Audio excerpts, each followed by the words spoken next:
A very good afternoon and a warm welcome back, ladies and gentlemen, distinguished delegates. We trust that you have enjoyed your lunch and networking and that we are all good and ready to commence with our final two sessions for this afternoon of the Namibia Oil and Gas Conference and Exhibition 2026. Allow me at this juncture to extend a very, very warm welcome to the United States Ambassador to Namibia, His Excellency John Giordano. Thank you so much for joining us this afternoon. We trust that you will have an enriching session here with us. Thank you so much. Ladies and gentlemen, we've spoken about opportunity, we have spoken about supplier readiness, we've spoken about SMEs and partnership, as well as entrepreneurship. Now we confront the question without which very little of what we have discussed can move from ambition to execution. How do we finance it? Energy development is capital intensive. Infrastructure requires capital, business requires capital, early stage developments require investors willing to understand and price risk, and Namibia must compete for that capital within a global market in which investors have choices.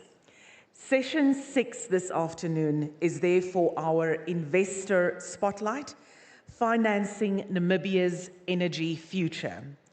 This strategic dialogue will examine Namibia's attractiveness as an investment destination, trends in capital flows into frontier basins, the role of development finance institutions, private equity and commercial banks, legal expectations, the balance between risk and return, and Namibia's long-term investment outlook in a changing global energy market. To moderate this conversation, please join me in warmly welcoming Founder and Chief Executive Officer of the Namibia Investment and Finance Academy, NIFA, Mr. Arinze Okafor. Let's give him a warm, warm round of applause. He will also introduce his distinguished panelists to us. Mr. Okafor, the floor is yours.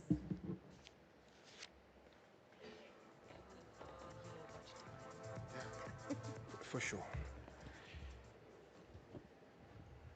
Good afternoon.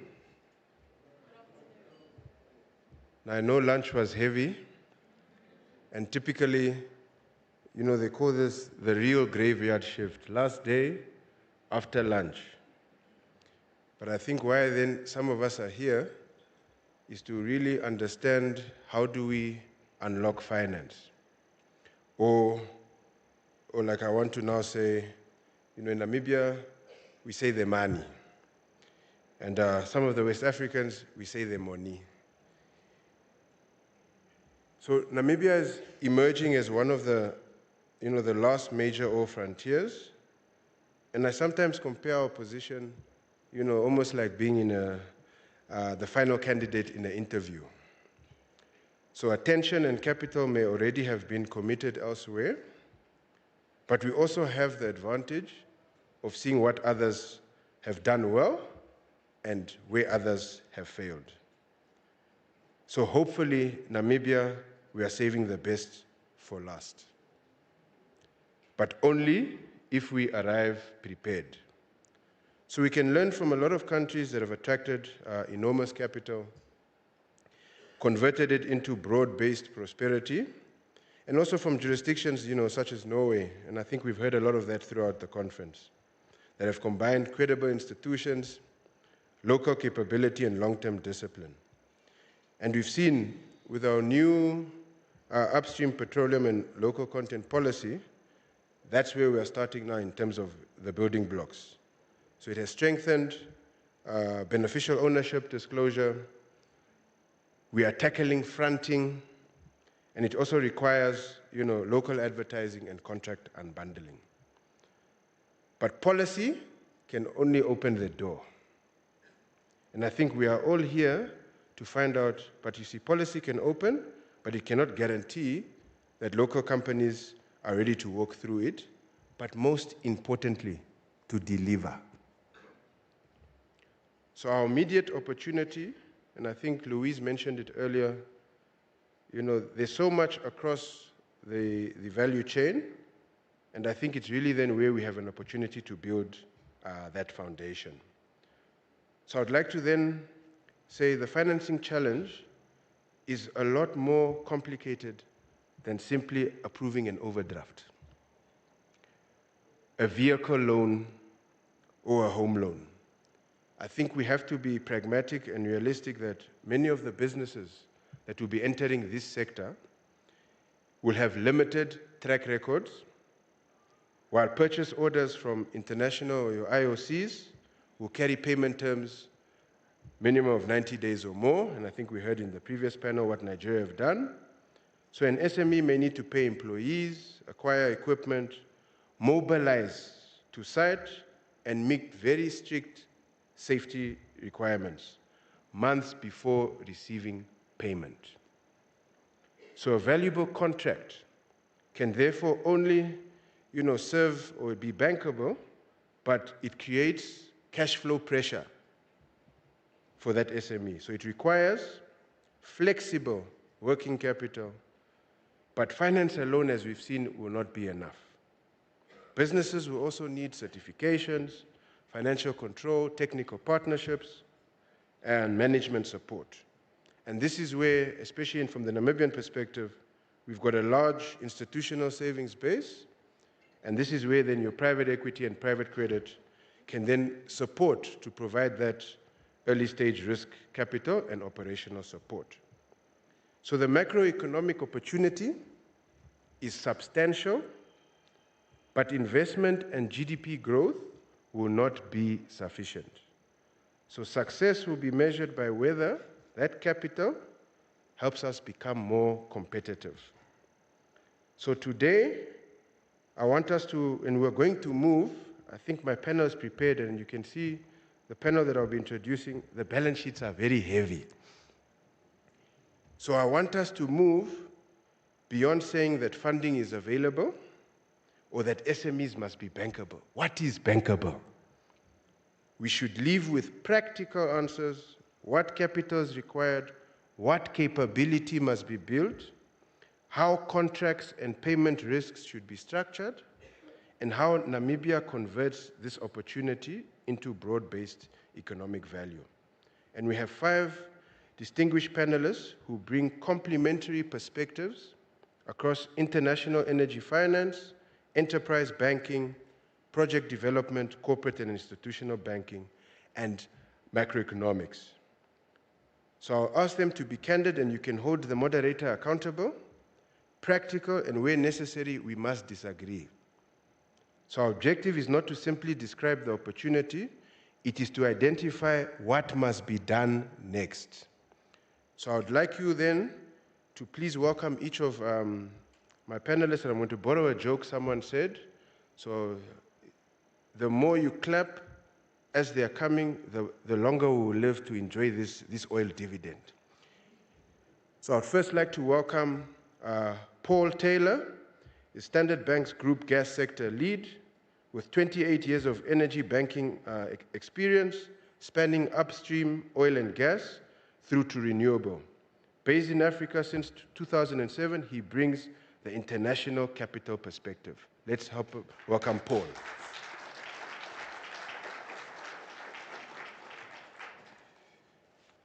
Second, apologies. I'd like to then welcome Ms. Margaret Muchler. So Margaret is an infrastructure and energy specialist whose experience spans the full project lifecycle. An electrical engineer with a master's in finance and financial law, she's led power projects across Africa, advised large-scale green hydrogen developments, and serves on Namibia's Public-Private Partnership Committee and 2 investment fund boards. Let's please extend a warm welcome.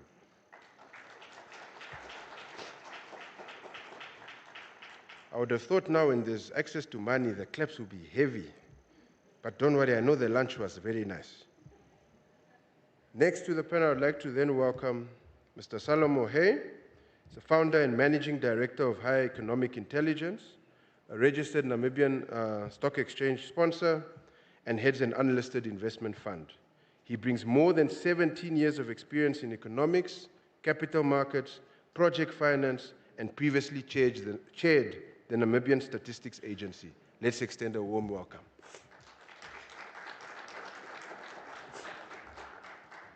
Next, I'd like to then welcome our second last, Glory Ndongo. He's a CA, sector team lead within Bank Windhoek's corporate and institutional banking division. He brings more than a decade of experience in corporate banking, financial management, capital planning, and structured integrated financial solutions. Please let's extend a warm welcome. And last but not least, how can we help you? Leonard Hamunyela is the head of enterprise banking at FNB Namibia and a former deal maker at RMB. His experience spans energy, infrastructure, public sector transactions across project finance, debt, capital markets, sustainable finance, and institutional capital mobilization. Please let's welcome Leonard.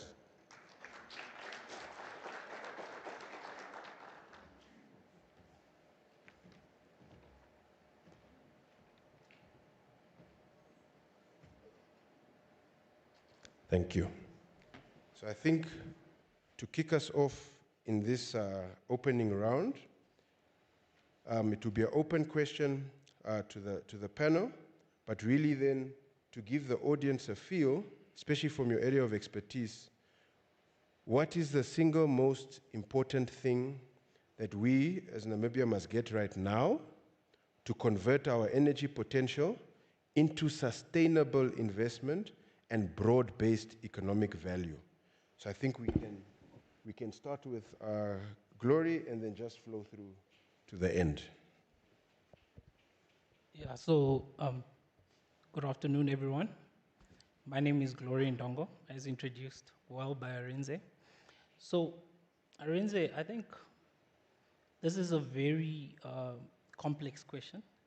I think there are quite a lot of aspects that we have to get right, and that aligns with the nature of the industry, which is by its very nature a hybrid industry. But if I had to zone in on specific things as a financial institution, bankability, which I know that you said we can't just use the word bankability, but bankability is critical, and that is not only for banks, but actually becoming investment ready, all right? That includes your technical capability on one side, your governance structures, which I think Namibia does really well on. And then on the other side, making sure that financially you understand how you're gonna derive value from this industry. Yeah, that's it from my side. Thanks. Thanks, Arinze. Leonard here from First Rand Group. I think the one key thing we've got to get right is, I think as you've rightfully mentioned, we've got the capital. I think we've got a lot of contractual savings capital within Namibia.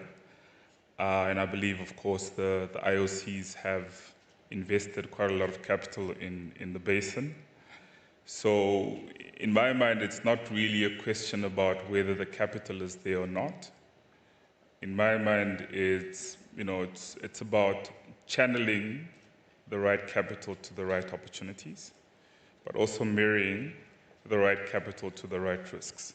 So what's important here is to really figure out a mechanism of financing architecture to ensure that Namibians can actually meaningfully participate in this sector, right? So not just having a local content on paper, but actually how do we as an industry, and that includes commercial banks, DFIs, private equity, the GIPF, etc., how do we kind of create structures to ensure that we marry the opportunities with the right source of capital? And usually this is where there's a bit of a disconnect, right? And I think we've also got the, the responsibility to educate, of course, the SMEs and all the businesses that will be contracted in terms of kind of how to access some of these capital pools. Because different capital's got different rules. So you've got to understand the name of the game and how the game is played and where you've got to go to access a certain type of capital for you to, be able to finance your project. So I think that's going to be important, creating a structure to funnel the right opportunities to the right capital. No, thanks, Leonard. I think with that you've given Margaret a through pass, because I think she will be able really to tell us how. Thank you very much. I agree with Leonard in some extent, but I'd like to unpack this. My view, the single most important from an investor as well as, and I would like to talk from the contractor, because that's my client, is the contractor. In both ways, from a consultancy, but also from the investment fund. We invest in getting contractors to actually perform. So from that perspective. From our perspective, predictability and confidence is what's required. And I'd like to unpack it, if I may. From an investor perspective, for the early investors to come in and take that risk, they need to know that decisions are going to be taken fast and it's going to stick, and decisions need to be taken sometimes without us knowing everything. And to do that, to have that confidence that decisions will be taken without, or the near perfect decisions will be taken without all the knowledge, they need to build and rely on strong partnerships with the government. So from an early investor, that is, if you bring risk capital, early risk capital, that's what you need. You need to bring in with faith, you need to bring in with the ability to understand it will be predictable, and that will help you with the luck that you need. And that way, and the last thing is, you would like to recycle your money. You would like to come out at some stage and enter another project. So you have to see that the other investors, the banks, the commercial banks, will be there when you leave the show to actually take over. You need to farm out. So from a contractor perspective, what we need is early visibility. For a contractor to build up, and we're going to come to it later about whether we have the capacity, but for a Namibian contractor to build up and invest in being bankable, having good contract management, being certified, you really need early visibility of the project pipeline that's going to come. And what we currently have in Namibia, we have the opportunity where you don't need to focus only on one sector. You actually have all the sectors that you can play in. And it's your ability to package your own skills in a way that it's broad-based and not just one sector specific. So ultimately for me is that we cannot wait until we have all the answers before we begin. We need to form strong partnerships, have a government that takes decisions that stick, is willing to actually walk the talk, and if there are requirements to change the course, have open and transparent stakeholder engagement to do so, and for contractors to have early visibility in order for them to become bankable or financeable. And I wouldn't say bankable, just financeable, because we not always consider the traditional bankable requirements when we do SME financing.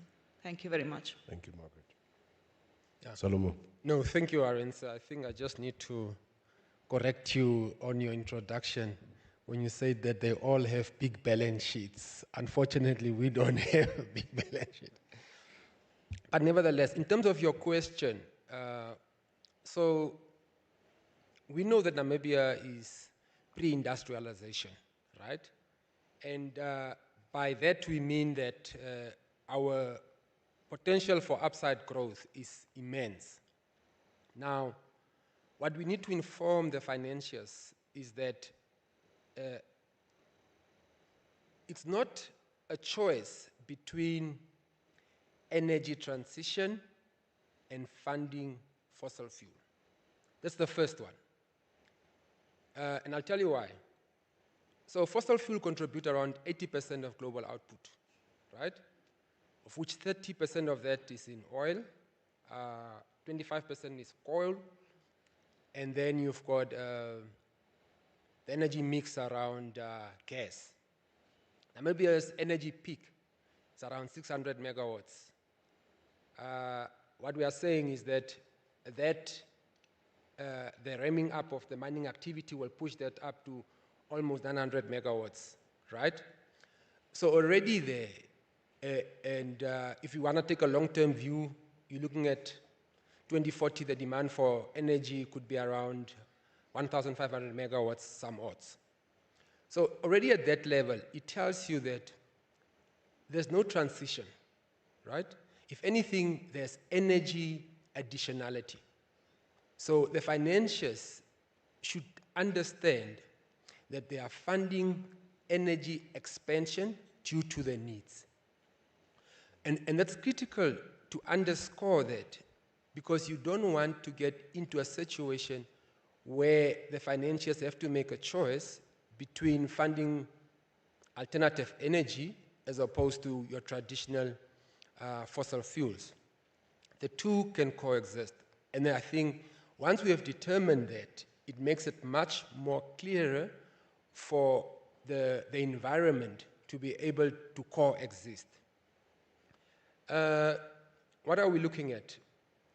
We're looking at foreign direct investment as a component of advancing these emerging sectors. Now, foreign direct investment doesn't only speak about capital. Foreign direct investment goes further than just capital. Skills development, human capacity development, and. And for you to be able to build the necessary efficiencies and competitiveness in securing the energy future, there's going to be a lot of speed humps that will slow us down. And as a pre-industrialization country, it's critical that we understand that. So having said that, one is then in a position to make sure that whatever is being funded underscore the principles of what the Namibian economy look like. Thank you. Thank you, Solomon. Paul. Good afternoon. Hope everyone's good. I've been following the country in real detail since Graph in early 22 and a bunch of other countries before then. So I won't talk about finance now, I'll make some country vox pops. The first one is to take FID as soon as possible for Venus. This is a plus minus $15 billion project and the country's GDP is $15 billion. So all issues around project pipelines, potential, all of that stuff, they need the magic letters, FID, and then more will follow. Second vox pop, there's no doubt that the country needs to scale up its human capacity, its central government, looking at all these projects. There's a lot of resources gone into Venus, and hopefully that will lead to an FID, but after that, then there'll be Capricornus, then there'll be Mopani, then there'll be Shell, then there'll be Chevron, then there'll be Recon Africa, there'll be Gas to Power, and so on. So there needs to be a lot more resourcing at the centre in order to execute more projects more quickly. The third one, Namibia's got a lot of gas, not just oil. Obviously, oil is leading, gas is following. Super important from our perspective is to develop a gas market, seed it, such that the domestic gas, when it's ready in the next decade, can come in. In our opinion, that's going to be LNG imports into Walvis Bay.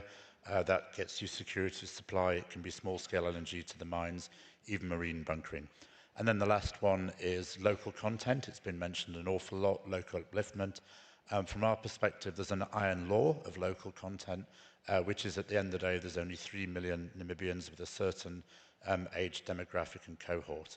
So the local content timeline needs to be very reflective of the timeline it takes to uplift and skill all Namibians. I'll stop there.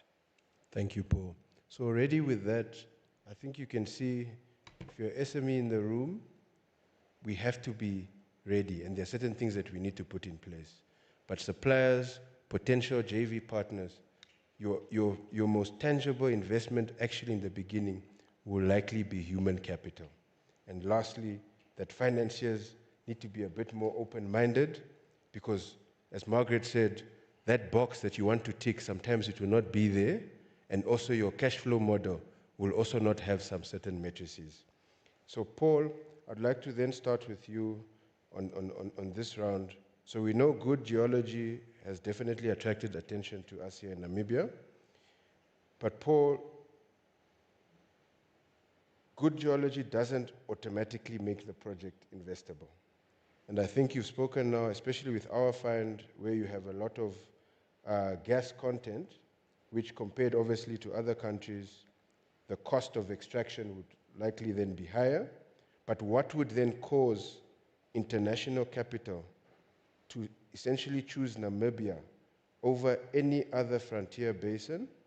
But also critically, what could cause investors to walk away despite the quality of our resource? Namibia's had a bit of luck the last 4 years. There's no doubt about that. The Graph discovery was made at a perfect time. It was essentially 2 months before Russia-Ukraine started. You've now got the Iran thing ongoing. So the geopolitical winds are definitely in favor of Namibia. It's well disclosed publicly. There's a high gas to oil ratio. There's no domestic markets. You have deep water extraction. You have far out to shore, so there's logistical complexities. They're all known. But the most important thing is how you respond to that. You know, the energy expert Mike Tyson said everybody's got a plan until you get punched in the face. And this is really Namibia. How does it respond? It's responding reasonably well at the moment, I think we'd all say. There's a good chance of multiple oil FIDs. The important thing, though, is to continue the momentum. It's to get the oil FIDs in the next place, if the geology plays ball, Walvis Bay Basin. It's to get the gas FIDs. It's to think about the parts of the country that don't benefit from oil and gas. So in old school UK language, you have the north-south divide. This is particularly important in Namibia because the oil production is in the south, the bulk of the population is in the north. There needs to be a huge emphasis on agriculture, agro-processing, among others. And some of the other themes of the conference have come through regional trade, regional sales, and above all, local content and skills development. I'll stop there. No, thank you very much, Paul. Now, Margaret, I'm going to come over to you, and I think this speaks to capability, and you spoke to it also about execution, and a swear word in some of the rooms of this bankability. And I think we also have to be honest and say, a lot of our local SMEs might not get contracts from your tier one, but definitely, you know, the local content then requires large contracts to be divided into packages for Namibian companies to realistically compete. I think from your lens, will contract unbundling genuinely expand local participation, or do you think it could just simply transfer safety, quality, coordination, and delivery risks to SMEs and entities that may not yet be ready? How do we achieve that balance? Thank you very much. I actually believe that contract unbundling is more bankable than not doing it. I think the opportunity to diversify risk, if it's done intelligently, is much more than the opportunity to rely on an EPC wrap with a single contractor that's coming from the outside.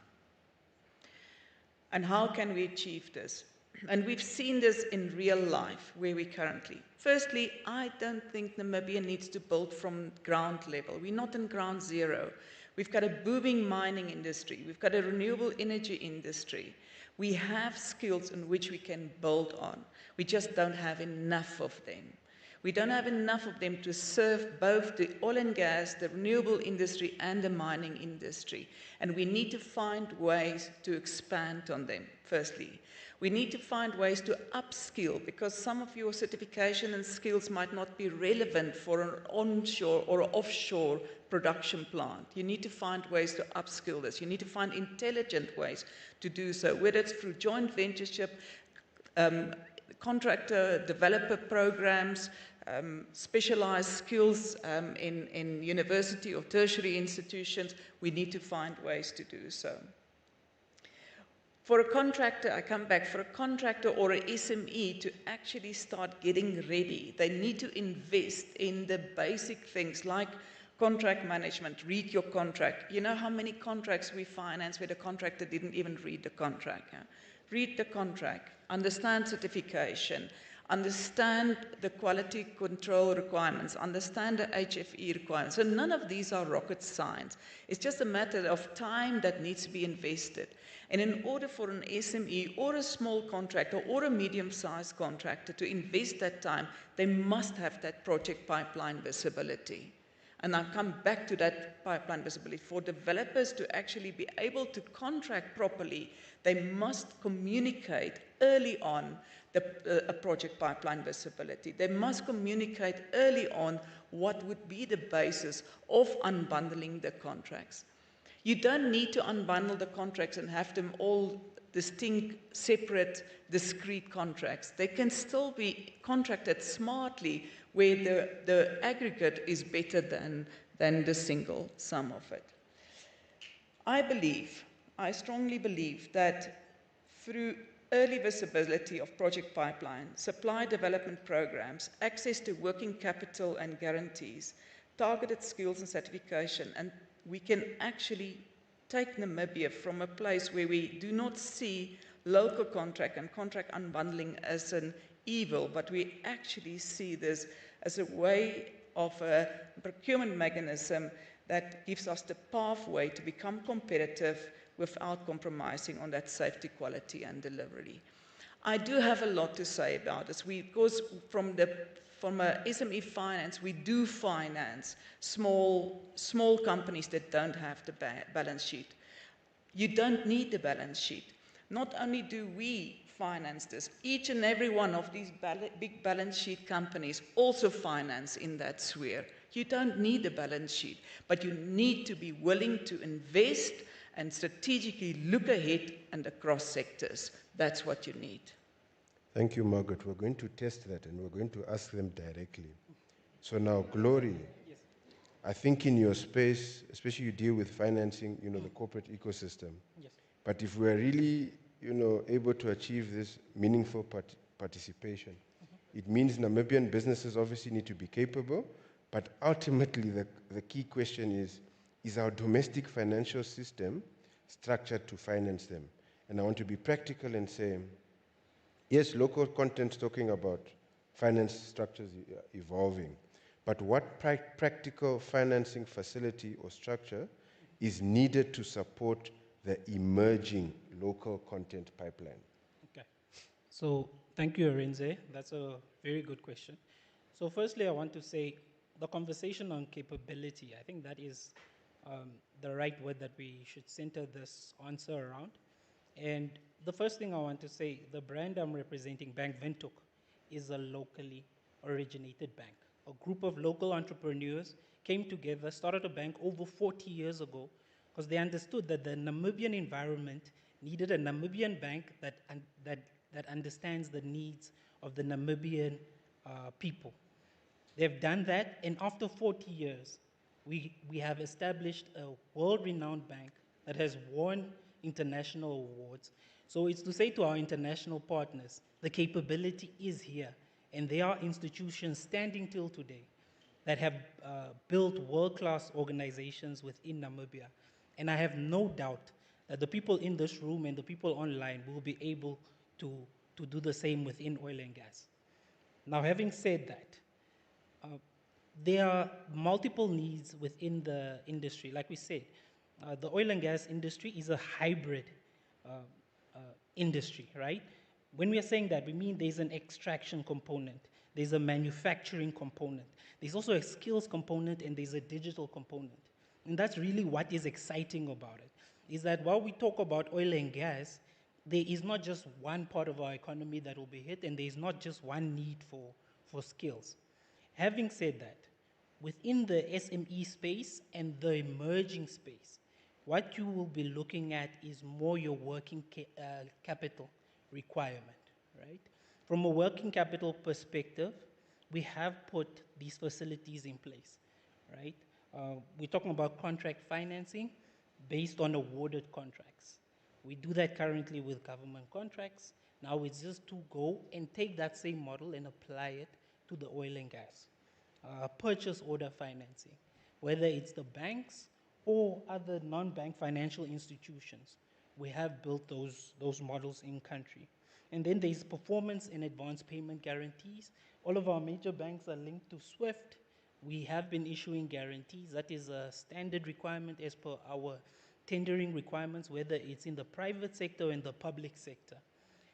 Where we need to improve, and what our colleagues I've seen from Nigeria, and when you research on Guyana and Suriname, is to digitalize information, access to information, right? Is giving people access to information so that they don't necessarily need to come to a conference such as this to obtain information on what they need to do to prepare and to position themselves accurately for this industry, right?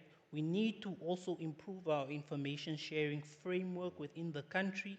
You know, the banks being able to on a system level, speak to BIPA, right? To speed up some of the processes. So these are things where we as financial institutions and the government, the IOCs and the service companies can really collaborate to ensure that we build that capability to push our people forward. No, thank you for that, Gloria. So now, Leonard, I think you are now placed with this very difficult question in terms of making this local participation deliverable. And Margaret threw you a tennis ball, and I think it's on your side now, where is it true that, you know, our local SMEs don't need a balance sheet? But let me contextualize the question. Because obviously Namibian-owned SMEs, they'll win a credible contract, but they already lack a balance sheet, collateral, working capital is obviously required to execute it. But what would need to be in place for that contract and its underlying cash flows to become financeable? Yeah, excellent question. Of course, if you're thinking traditional credit, traditional banking, the first thing you'll ask is balance sheet and collateral. But I think if we think about this industry and the size of this opportunity, we probably need to nuance our risk views a little bit. And I'll give you a practical example. So I think a good anecdote is how we finance the renewable energy industry initially. With the renewable energy industry, you've got a project company that's newly set up, does not have a balance sheet, but there is a proven structure that financiers can take a view on, right? And I think that's a good segue into kind of, you know, answering your question directly in terms of what needs to be true for you to be able to finance. And to maybe elaborate and I suppose make it more practical around kind of contract financing and the stuff that Gloria has mentioned, is the contract itself also has value, right? And I think that's when you nuance your views a little bit, because the NPV in the contract, that's value. That's something that the SME guy is bringing to the table. So you need to see value differently. You need to see risk differently. But practically, I think the key stuff is you're obviously operating in a sector that's underpinned by, you know, investment grade operators, right? Investment grade operators, investment grade tier 1 contractors. And if an SME is able to procure a contract or get a contract with these guys, I think that in itself also creates, you know, shows that there's some value. We've had multiple conversations with IOCs, and the one thing that always comes up is kind of the level of due diligence they perform, right? And in many markets as well, they even DD the banks before they open accounts. So I think the point I'm trying to make here is when a tier 1 contractor or an operator gives a contract, we as financiers also need to, I suppose, give credence to the fact that that guy has actually done their due diligence, right?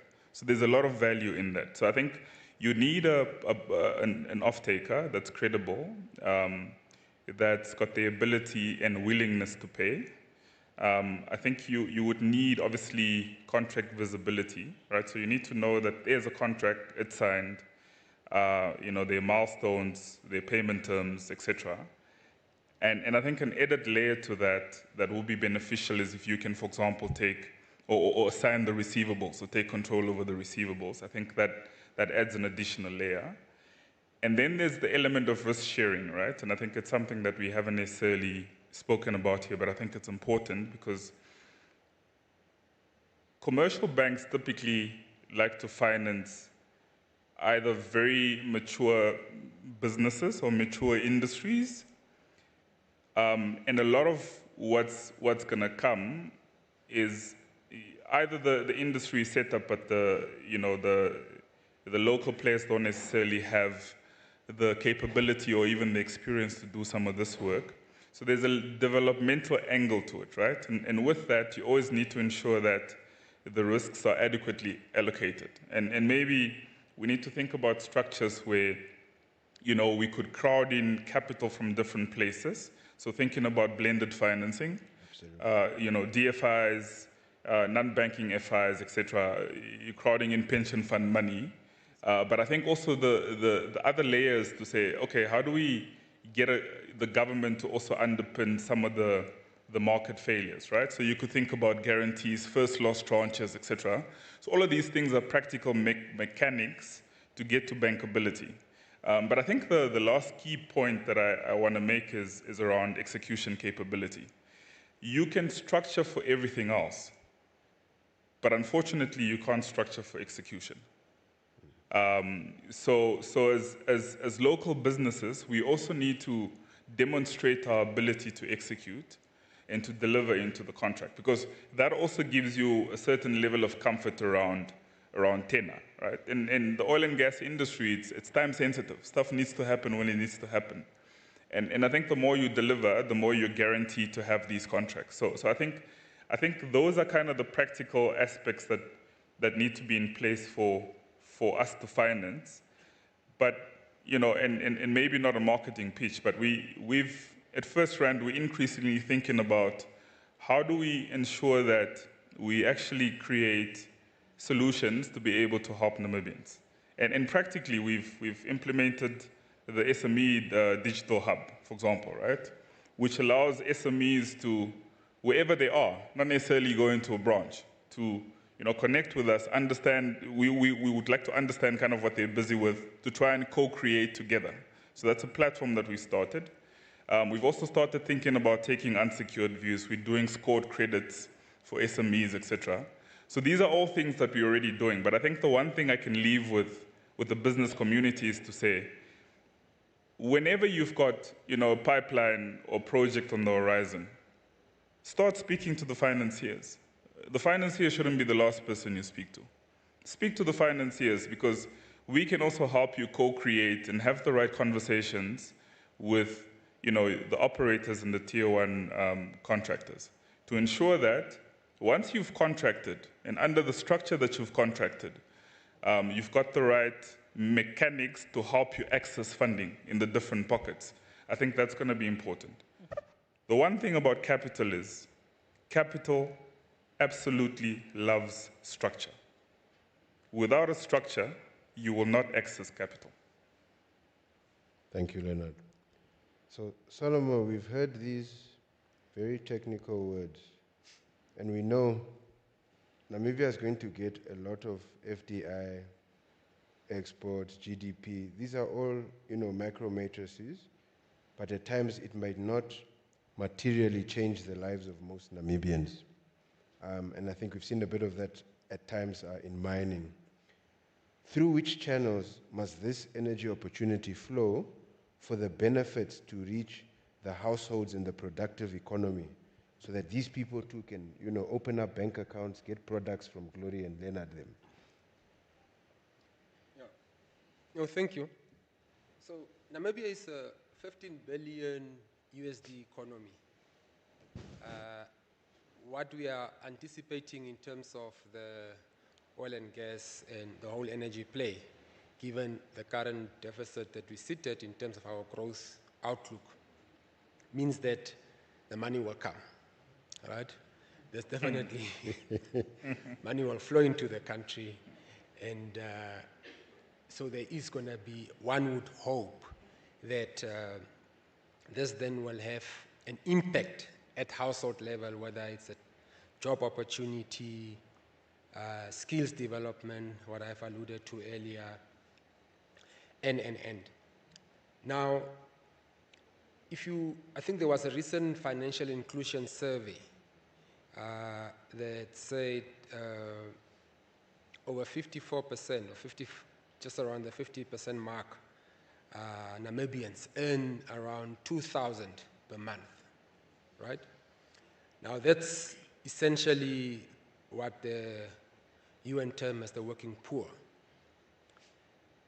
Now we need to change that.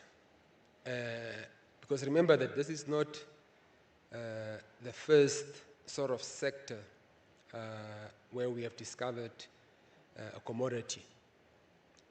So we need to make sure that this has got the ripple effect and triple down effect by making sure that it's targeted.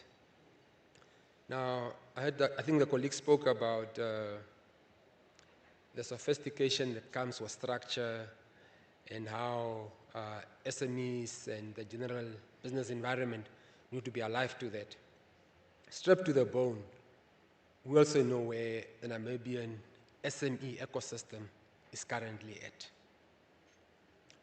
So, for instance, we've got the Triple P unit.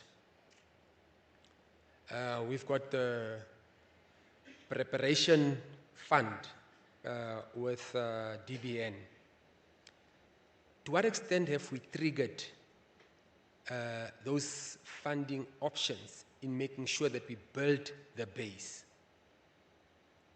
Because for you to be able to participate at the level where the country is going, we need to make sure that there is sufficient infusion of expertise and competitiveness that will build over time. And that's why it's important that the funding that we are sort of looking at as a basis to move the needle in terms of improving households, creating jobs, building skills, needs to speak to that. We've heard that the estimated value is around 10 billion barrels of oil, 1.2 trillion cubic feet of gas. Obviously, those that in the know that gas is a bit maybe further down the road, might not come very quickly.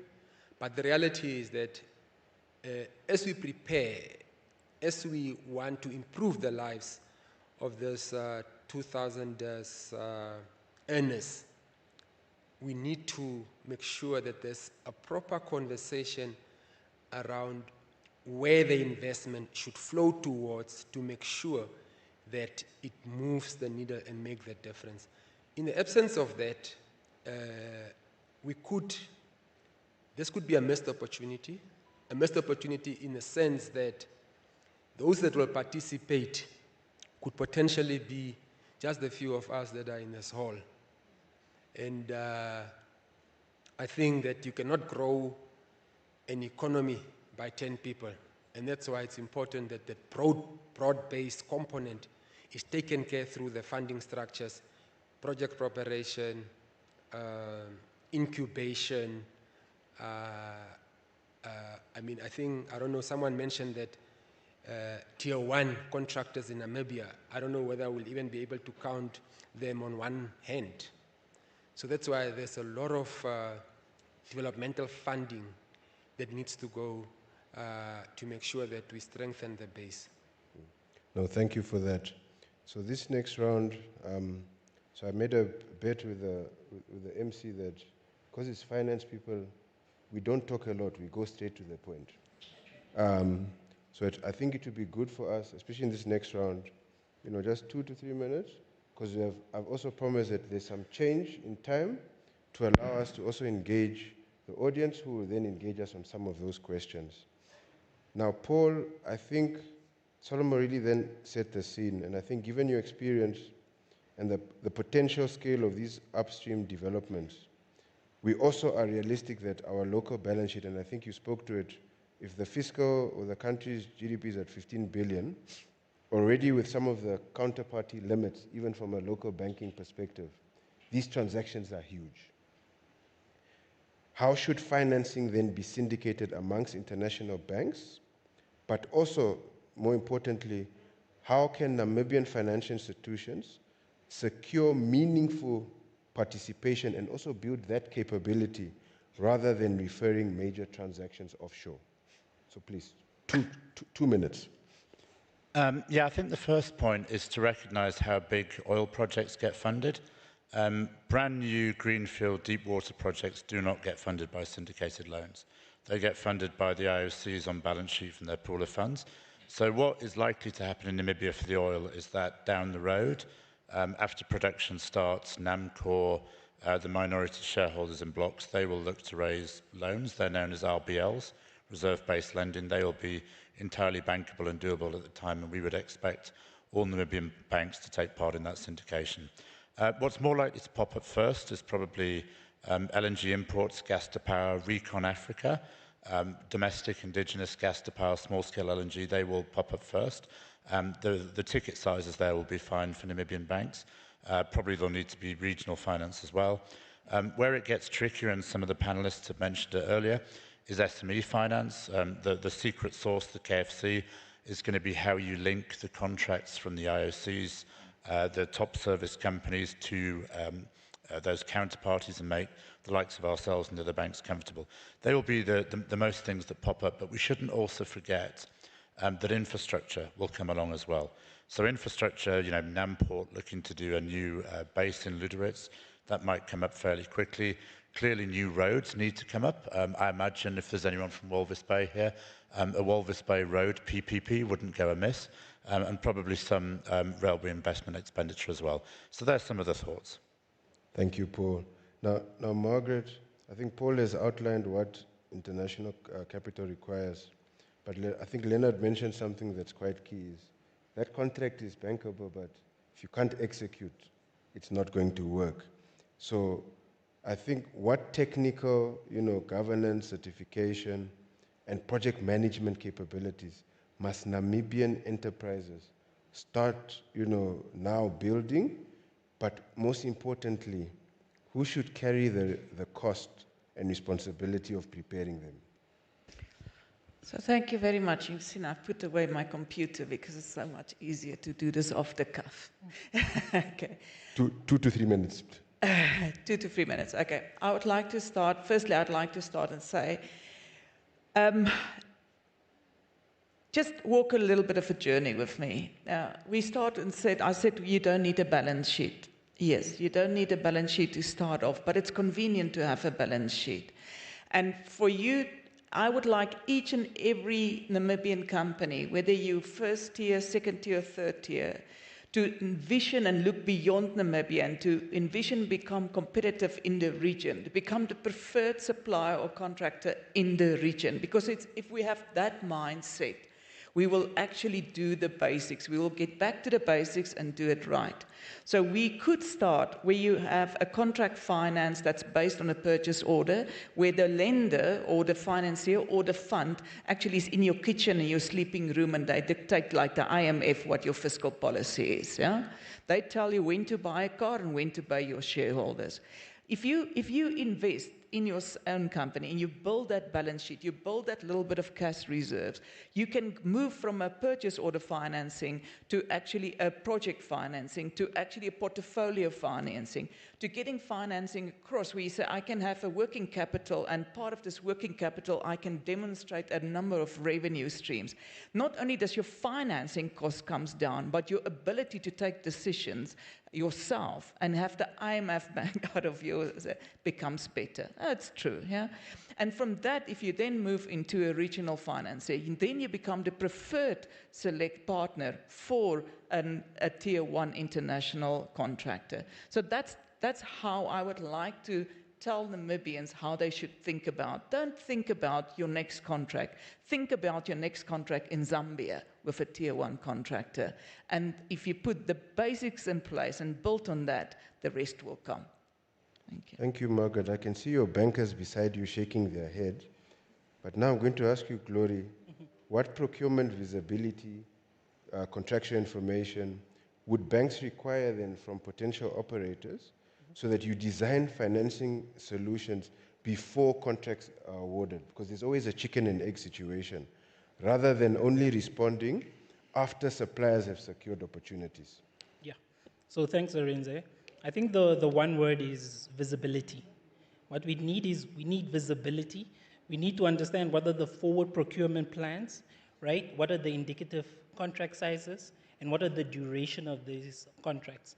Now, I do have to qualify. We do understand that pre-FID, the major contractors on, say, for Venus, haven't been appointed yet, right?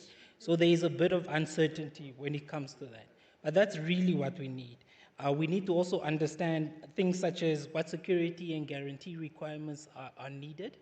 And when we engage with our tier 1 operators in our IOCs, in such public platforms, they are reticent to share the information, understandably so. But I think we need to create platforms where we can engage with them individually to understand their needs, right? And then enable that capability of financing. Because usually what happens is, only after the award, then the entrepreneur runs to the bank. And to your point, the answer is in the question. We need to see what contracts are they up for, who has been shortlisted, what was the technical scoring, what does that look like, you know? And I think those are the major points. Also to keep it brief. Yeah. Bankers will tell you exactly what we require. So Leonard, where one bank cannot carry now the exposure, as we've realized, and I think this one will take up with Bank of Namibia after when things are starting. You know, could several banks then jointly finance, you know, a group of SME contracts through a potential common facility? Or what role must operators, government, DFIs play? And I think you spoke to this obviously from a blended finance point of view. But I mean, to SMEs in the room, to suppliers, to investors, what does that mean? Yeah. So, look, I think in terms of collaborating between the different financial institutions around co-funding and so on, that's definitely possible. We have financed quite a lot of infrastructure in Namibia where, you know, particularly the 3 banks here financed together. So it's not a new concept. I mean, you could do a club deal, you can do syndications, etc. I think what's important is it's maybe two things. The one is at an SME level, I suppose the contracts are a little bit fragmented, right? So we've got to think about how do we pull certain contracts and finance that, you know, together, and maybe, you know, the solution is keeping, I suppose, the tier 1 contractors or the operators as kind of the center of the structure. You take a view on that particular entity, which is for the most part investment grade. And of course, in the industry, they love to standardize contracts. So I think it's a structure that could work. You pull them all together, you create scale. I think with that, you also create better alignment, because you could actually now, as financiers in Namibia, have, you know, a more meaningful conversation with the tier 1, you know, contractors. If it's, you know, bits of us going to them and having bits of conversations here and there, I don't think that will necessarily solve the issue. So I think it's creating a platform where we could, you know, obviously centered around the tier 1 operators and contractors, etc., and finance around that structure. The banks can then come in, right, and we can take the senior debt tranches that makes sense for us. But also within that structure, you could actually optimize your blended financing structure, right? You could bring in the DFIs to de-risk a little bit from a tenor perspective, maybe subordinated debt, etc., whilst, you know, the industry matures. And then, of course, government can also participate. I mean, government in different forms, right? You've got contractual savings for government employees. They could also participate in some of these funding rounds. But also, government's going to be making a lot of money from royalties, taxes, etc. So we're going to have a sovereign wealth fund, and that fund needs to invest somewhere, right? But if you create that structure, you could actually use Namibian liquidity to recycle into these projects, and then over time you create industrial capability. Again, we need to collaborate, and we need to create a platform that everybody can plug into. I think if we all kind of doing our own thing on the side, we're probably not going to create the meaningful scale and impact that I think this opportunity deserves. No, well put, Leonard. And I think just as we close off, before I get to Solomon, I think this is a direct message to not only the SMEs, but I think our international visitors that are here, JV partners. To achieve scale, smart partnerships are critical, and obviously getting that critical mass. So Solomon, I think here, because I think I know you don't want me to lose my bet, but also our standing ovation, but for keeping to time. How should Namibia, and I think in 2 minutes you tell us, how should Namibia measure genuine local economic value beyond, and I think we're all speaking of this word of fronting, ownership percentages, including management control, local expenditure, most valuable employment, skills transfer, and economic benefits that are retained within our shores. So, again, if you look at the Namibian economy in terms of its structure, and you compare it to what it looked like in the 1980s, it has not changed, right? So, transformation should be a big part of that measurement tool. Because what that would do, it would then bring greater participation of those that are currently outside into the mainstream economy. There was an earlier panel that spoke about collateral in the sector. And the point that was being made was that contracts serve as collateral. Now, that was pleasant to the ear from a Namibian perspective, because if you think about the collateral requirements, and I'm looking at my good old friend Glory and Leonard here, if you think about collateral and the collateral requirements, it's extremely difficult to meet those requirements for an SME, and given the size and the quantum of the sort of industry that we are moving into. We've also seen and heard that SMEs in some instances get very short-term contracts, right? A year contract. So those sort of engagements do not speak to where we want to go. And a big part of that should be the deliberate intervention of how or when Namibia's needs are and how investors can then meet those needs, and even the financiers. So at the end of the day, you want to build an industry that is able to compete with the rest of the world. But those industries and those competitiveness is not built overnight, but is built through skills development, and that skills development needs to be deliberate intervention.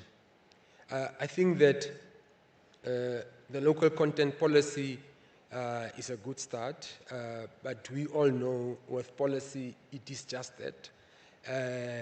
You in actual fact would want it to go a bit further in terms of legislation, and and we're still waiting for FID. And I think from my experience with investors, they are very reasonable. And reasonable in the sense that they want their IRR, and they are in countries like the DRC. So to the extent that we are able to, as a country, put our terms of engagement in a manner that it addresses our socio-economic challenges, but at the same time advance the industry, I think that will be the measurement tool. Thank you. Master of Ceremony, so we've got 2 minutes and some change. I don't know if we can take 1 or 2 questions, maybe, okay, 2 at most. So I think just to synthesize, you've heard it, capital, different stages require different instruments. Capability, local participation depends on our technical competence and ability to execute. Reserved opportunities and contract unbundling creates access. So let's work together. And lastly, conversion. Success is measured by how investment becomes, translates skills and builds competitive enterprises. So please, if now I lose my bet with the moderator, it's on our delegates that we have warmly welcomed to the conference. So we can only take about 2 questions. But I think you can see that my panelists' responses were measured because they were already put under pressure at the start. Any takers? Okay, we just have one. In the middle there, I think you can just walk up to the mic. So please, let's just introduce ourselves and go straight into the question.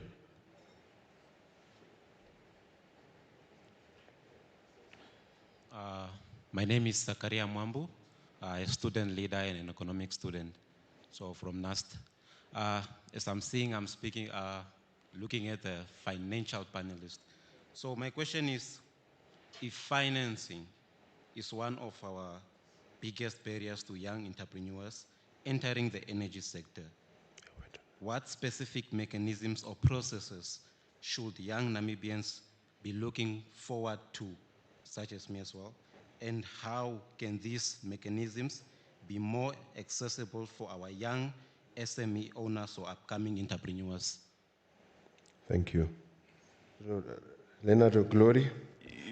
Yeah, I mean, happy to give it a stab. I think it goes back to what I said about capital love structure.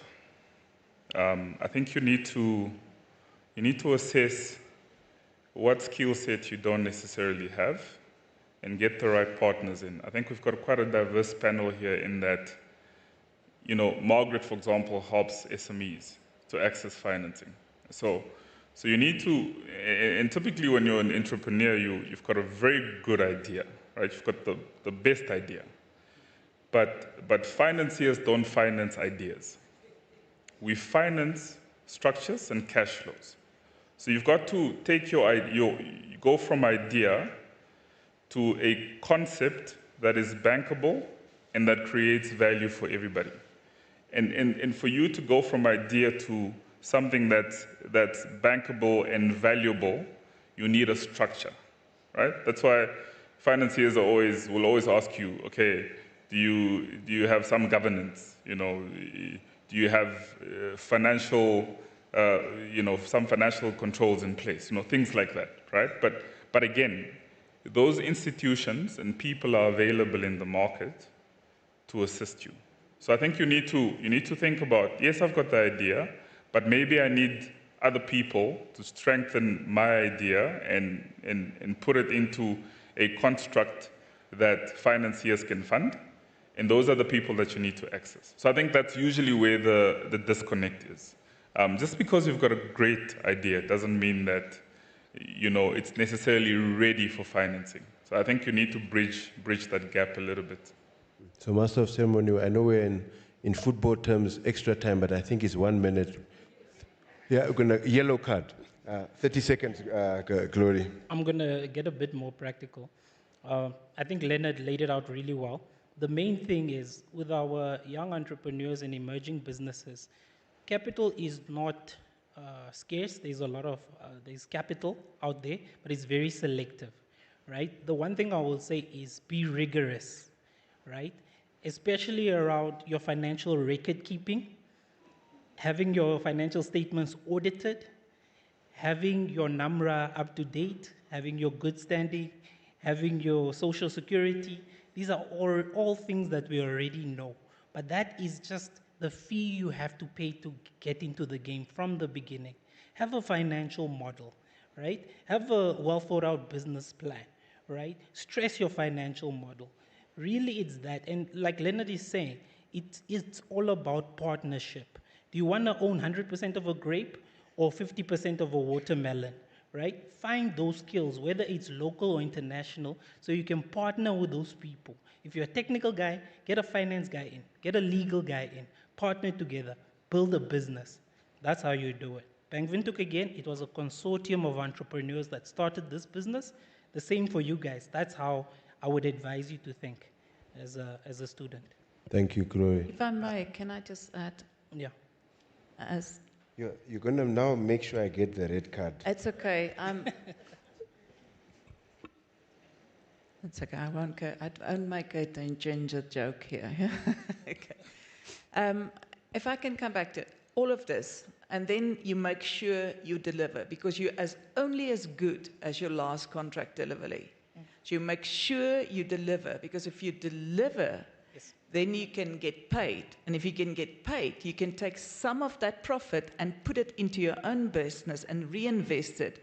And the next time you look at Leonard or Glory for funding, you can say, but I have skin in the game. And then you can negotiate your cost of financing. And that's how you build. Thank you, Margaret. So, please push your question. I've only been given 30 seconds, so you know, in the World Cup we had 10 minutes, but this is where Namibia, please go ahead.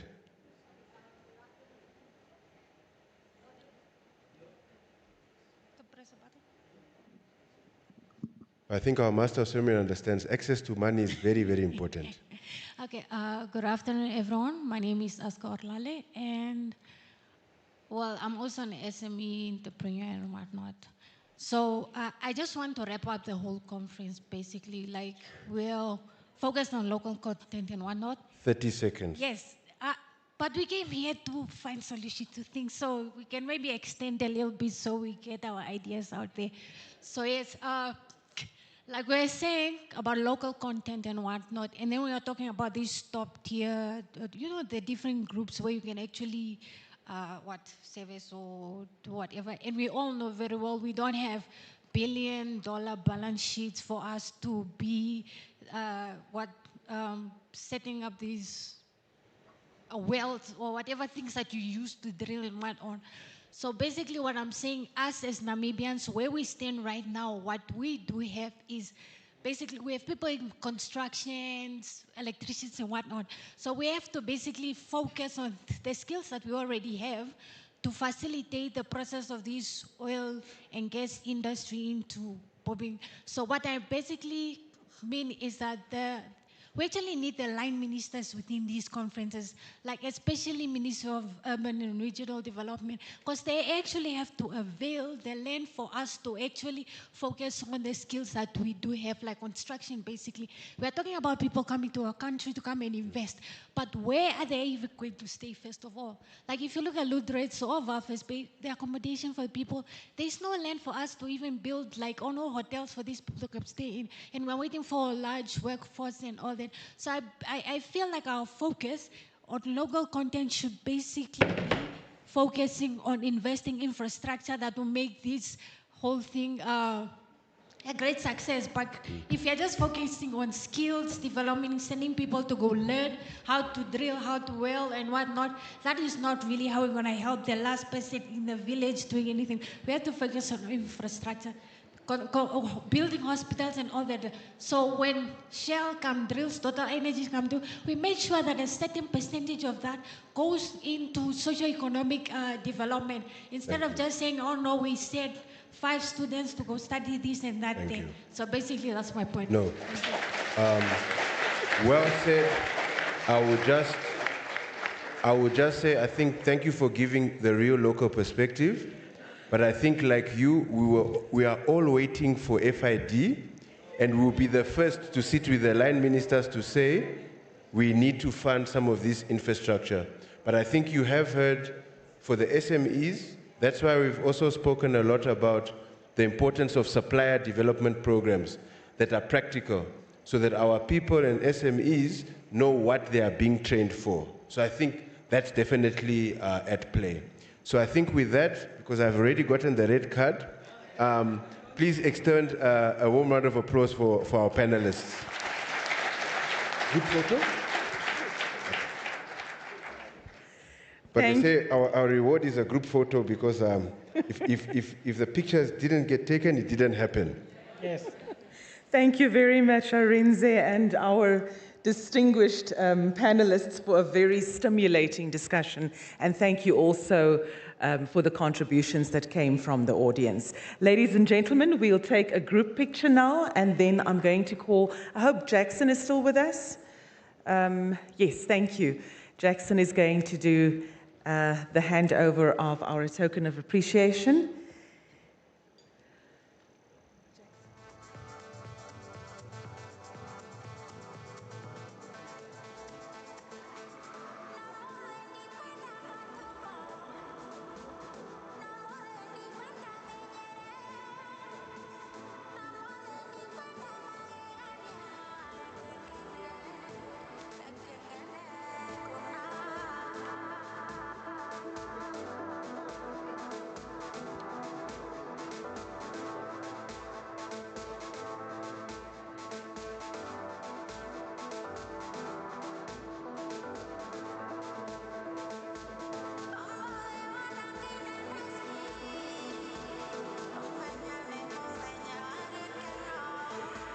Ladies and gentlemen, while our panelists and moderator receive their gifts, I hope that you have entered for that lucky draw, which is going to take place now, as a matter of fact.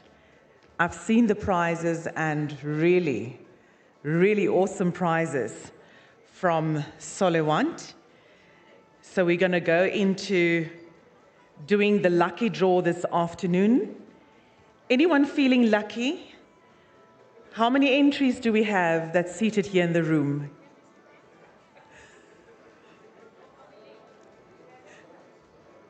Do we still have time? Have we closed the entries?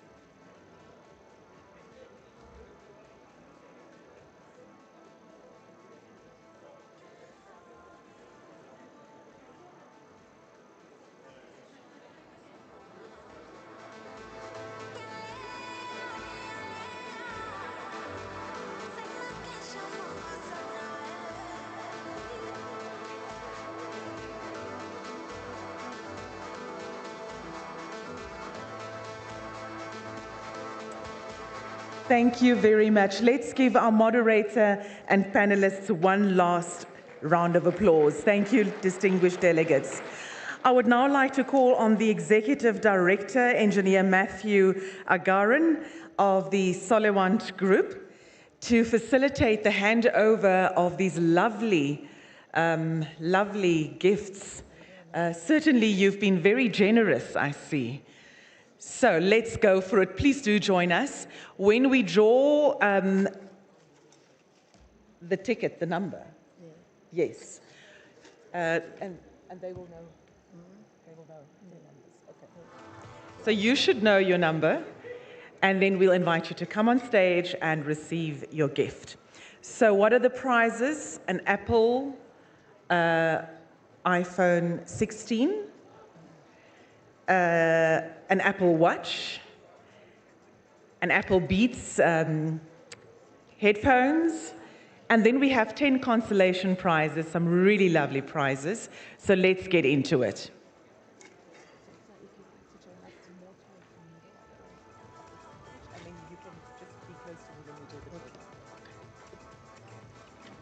Okay, so we're going to start with the consolation prizes. And let's... Okay, we've got a number here. Okay. And if the delegates with the number 1074, 1074, did I hear or see a hand? You memorized it. Please come and collect your prize for the day. Let's give a round of applause.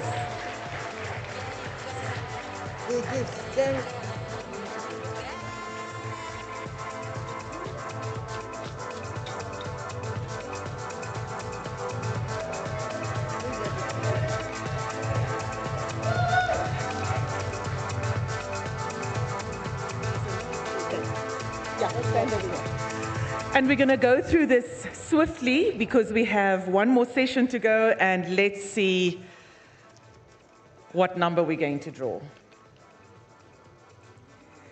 This is 1010, 1010, nice number.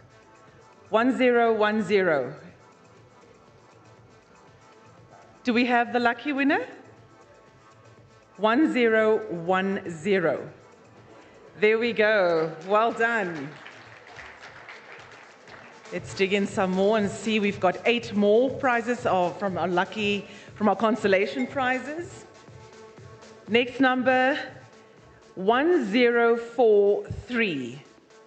And I believe this is Gareth Smith. 1043. If you're not here, sorry, we're going to have to pass it. 1043. Going once, twice, sorry. We move on to the next. 1050, Eric Adabanya. 1050. You gotta move swiftly. 1050, not here. Shall we try another one? Are you running to get him? Just checking. 1050, not here. Let's go on to our next. 1054. 1054. Where are the delegates? Sorry, if you're not here, we pass. 1054, not here. Let's move on to the next. 1048. Favor is written here. 1048.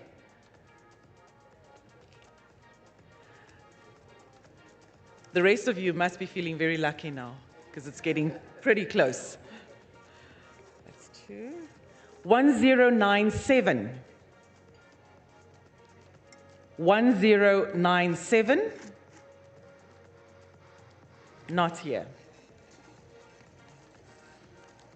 You must just remember when it gets to the iPhone and the number's not here, I'm claiming it. 1132. 1132. Tino Nijerekai. 1132. Okay. 1040.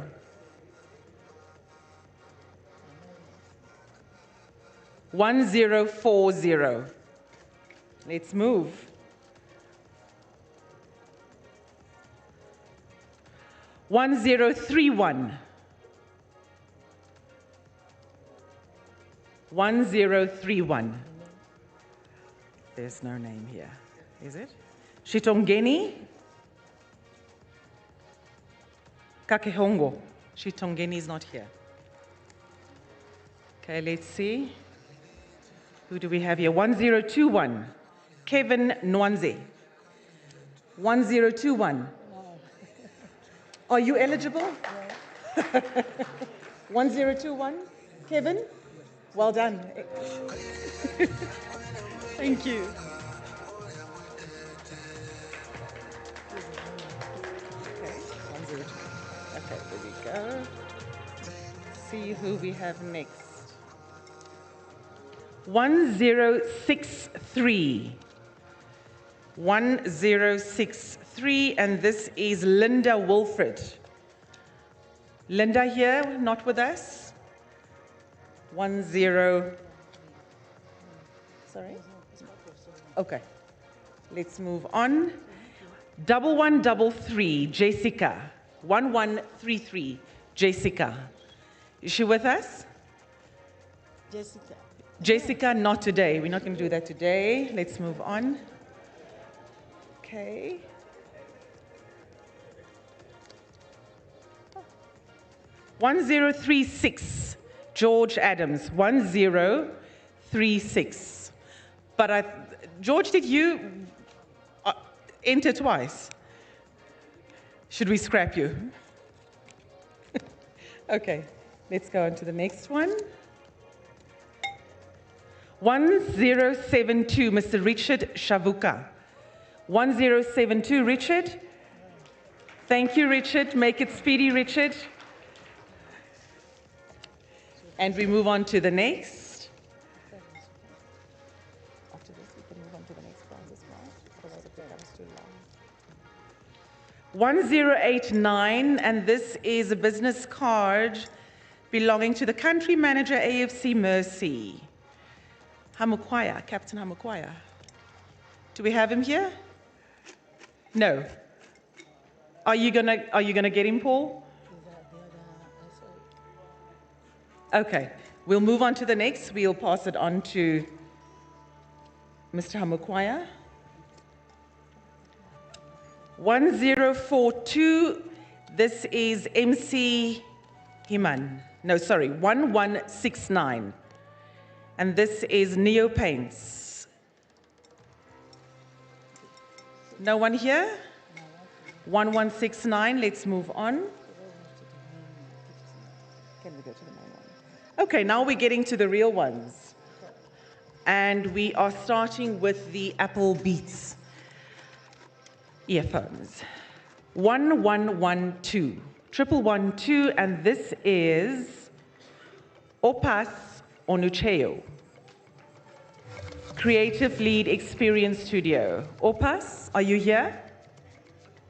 1112. Opas, going once. Is he coming? Is it for the driver? Call him to call. Tell him to make very, very sharp, like as in right now. Okay, let's move on to our Apple Watch.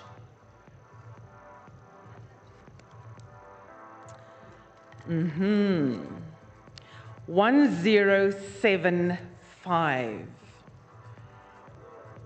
1075. Mr. Shitongeni Kakehongo, if you are not here, we move.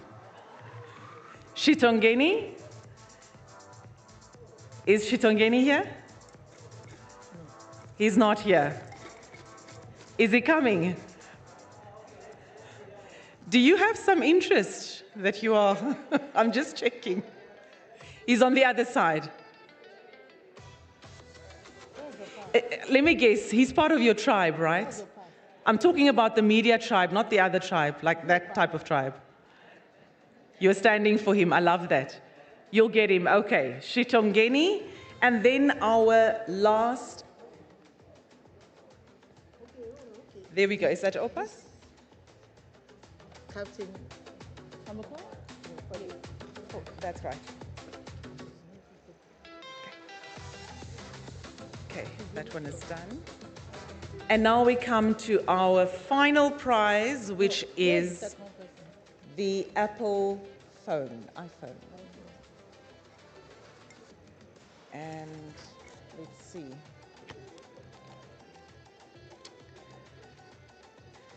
One zero double five, and this is Acting Senior Consultant Investment Attraction, Samuel Amputu, NIPDB. Is Samuel with us?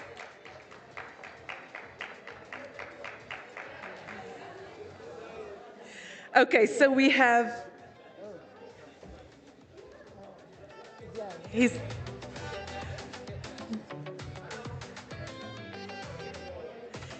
Can someone get it for him? You know, not that I've got a trust issue, but is it gonna... Just pulling your leg. Okay, great stuff. Thank you so much. Samuel Amputu? Yes, that's Samuel's colleague. Thank you so much. Let's give Samuel a round of applause. He's the lucky winner of the iPhone 16. And then we are waiting on Opus. Opus. That's the Apple Beats. And Shitongeni, you are the lucky winner of the Apple Watch. Enjoy your prize, Shitongeni. You're welcome. Okay, thank you so much. Okay, I'll give you these ones. The Opus is on his way, I believe. Let me just get Opus. I'm going to drop this back in there. And this is...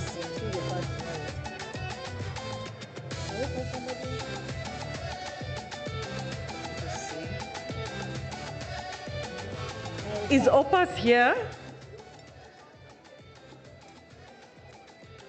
So I think we need to put some. So he went to fetch Opus.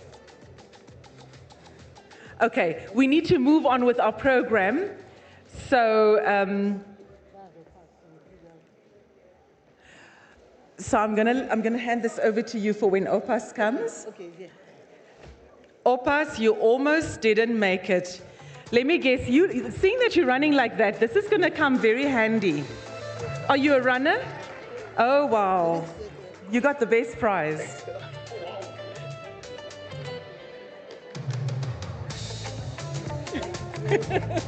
You're welcome. There you go. I think there was someone after we said that it was supposed to get another, we'll give it.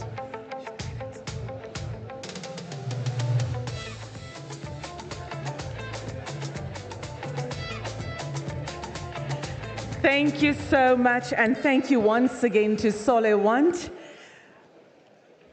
Thank you so much to Solewant. That just brought in some extra energy for this afternoon. Ladies and gentlemen, we now arrive at our final conference session.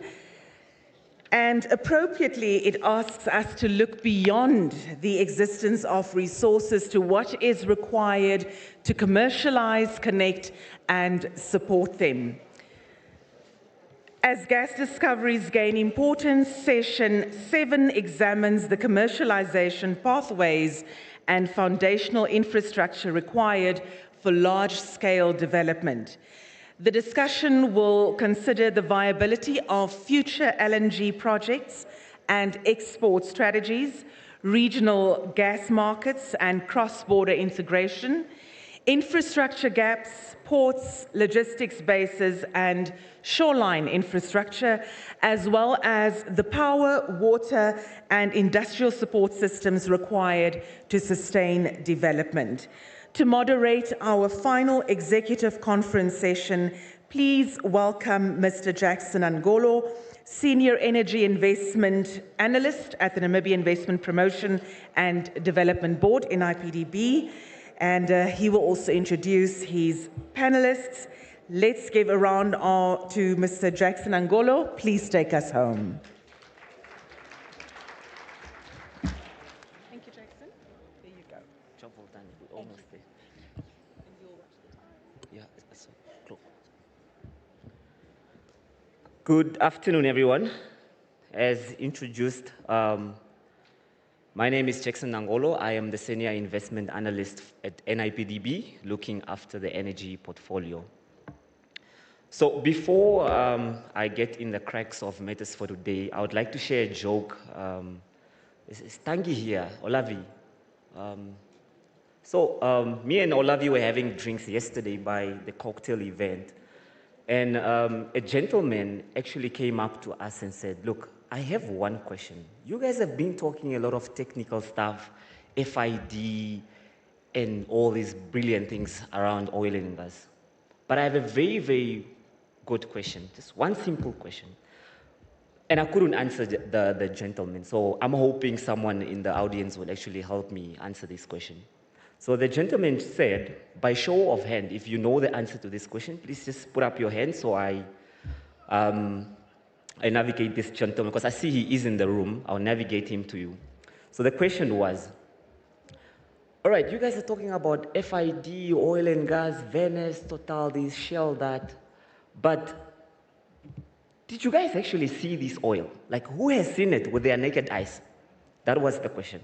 I couldn't answer it. So, who has seen this oil that we're talking about?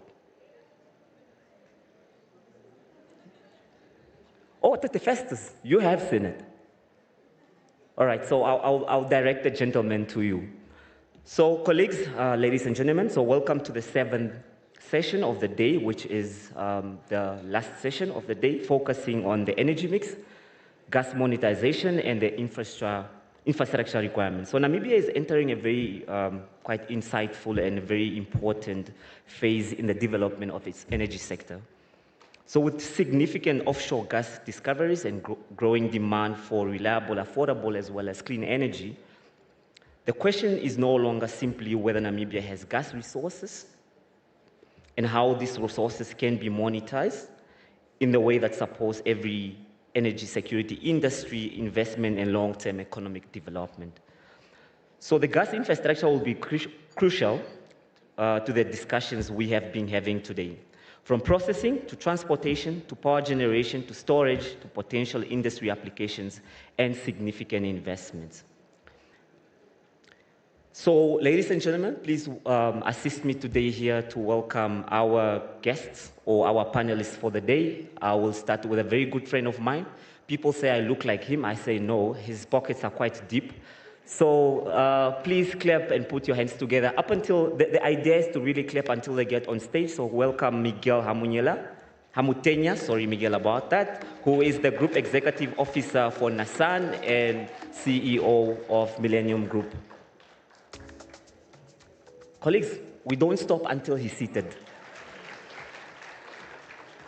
So our next panelist for the day is from the main utility, which is Nampower. So please put your hands together for Mr. Gerson Rukata, who is the Executive for Generation at the Namibia Power Corporation.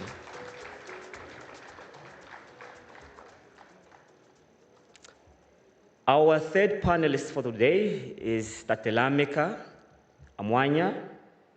I'm spelling that I'm not like a Vambu, hey? Who is the Senior Manager for Electricity, Hydrocarbons, and Acting Executive for Technical Regulation at the Electricity Control Board of Namibia. Telameka, welcome to the panel.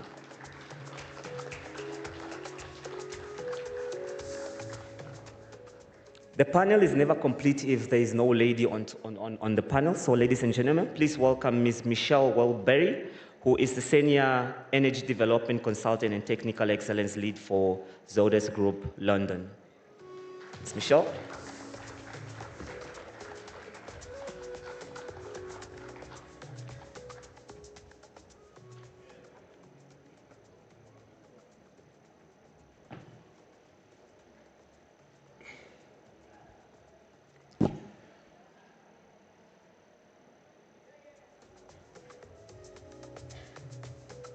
All right, Miguel, since you're sitting very close to me, I'll start the bullying with you. So, Miguel, talk to us. From a private sector investment perspective, what are the key conditions that must be put in place for Namibia's gas resources to become commercially investable, and rather than just being simple, rather than it being just a simple resource opportunity? So thank you, Jackson, and good afternoon to everybody. I think maybe just before I start, I'm not the CEO of Nasan Energies. I am the CEO of Millennium Investment Group, so just to make it clear.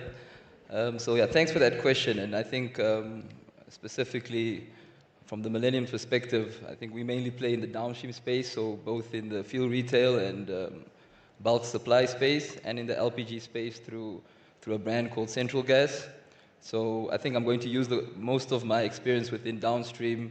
I know that the topic is mainly around LNG, but to go back into your question. So I think for us, that's always very important is certainty. So I think, as you mentioned earlier, no one has seen the oil.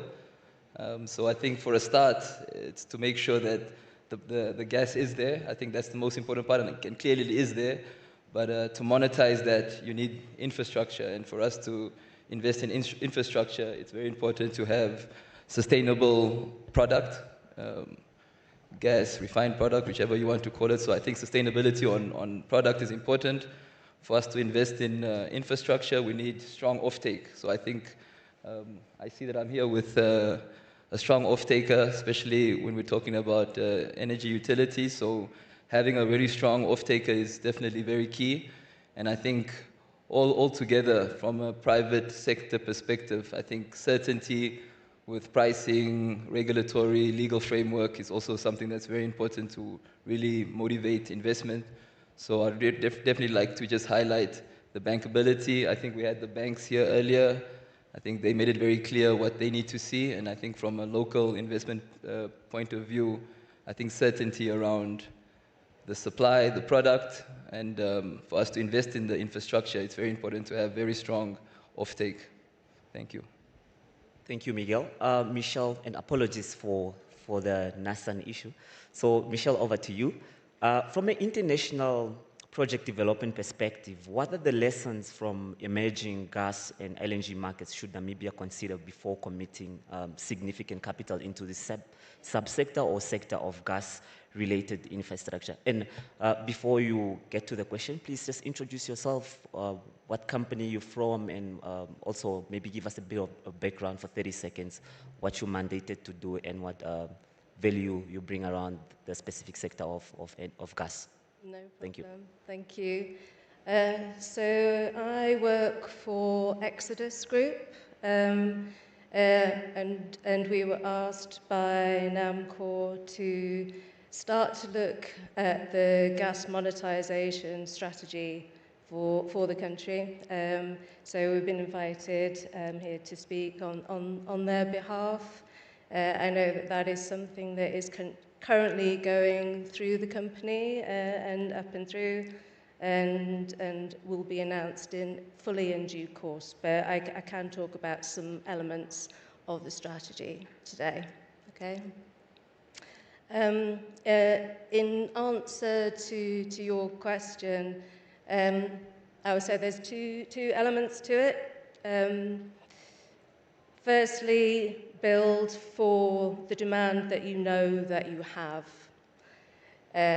If you look at Guyana as an example, so I am aware there that they've currently laid a pipeline which is empty because they didn't actually have any demand at the end of it. So design and build for what you know you have. What they also did was they focused on the oil development first. They got that financing going and built the infrastructure. And then once you have that infrastructure in place, then at that point, they started focusing on the gas development. Gas is harder. It just is harder, and it takes a lot more investment. So if you get the oil flowing, which is relatively easy in comparison to the gas, then you can start to focus more on the gas. Thank you, Michelle. Okay. Over to Mr. Rukata. Mr. Rukata, you come from a generation background in terms of power generation. Perhaps can you share some insight, or from NamPower's generational perspective, what role do you see natural gas playing in the Namibian future energy mix, which is quite important because we need base load and all that, and basically to create a flexible generation to complement what we're already doing, the renewables, the hydro generation. So can you just touch on that aspect? Okay, thank you, Jackson. I think it's safe to state that the business model of a baseload plant in this era is no longer feasible. The access to electricity of the future will be provided predominantly by renewables. They will sell themselves. They are your cheapest options in the generation mix. However, renewables comes with the challenge of intermittency. As soon as the sun goes down now at 6 o'clock, Namibia loses about 210 megawatts from solar versus about 700 megawatts peak demand. So that's a sizable loss. So that's your renewables is your solar and wind, and they sell themselves. I see people trying to sell them. You don't have to. They are the generation sources of the future. You could try batteries. We are trying batteries in Ampower, but they are short duration. And the moment you try and go to utility scale, they become very expensive with the more hours of storage that you try and implement. So what are the options we have in Namibia? In Namibia, we are blessed. Besides ample solar irradiance for solar, besides ample wind regime for wind power, we have nuclear,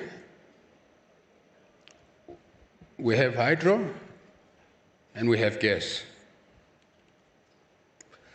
When you listen to the people that know nuclear, we're just starting, and people tell you it's you need a 10 to 15 years head start to come up with the regulations.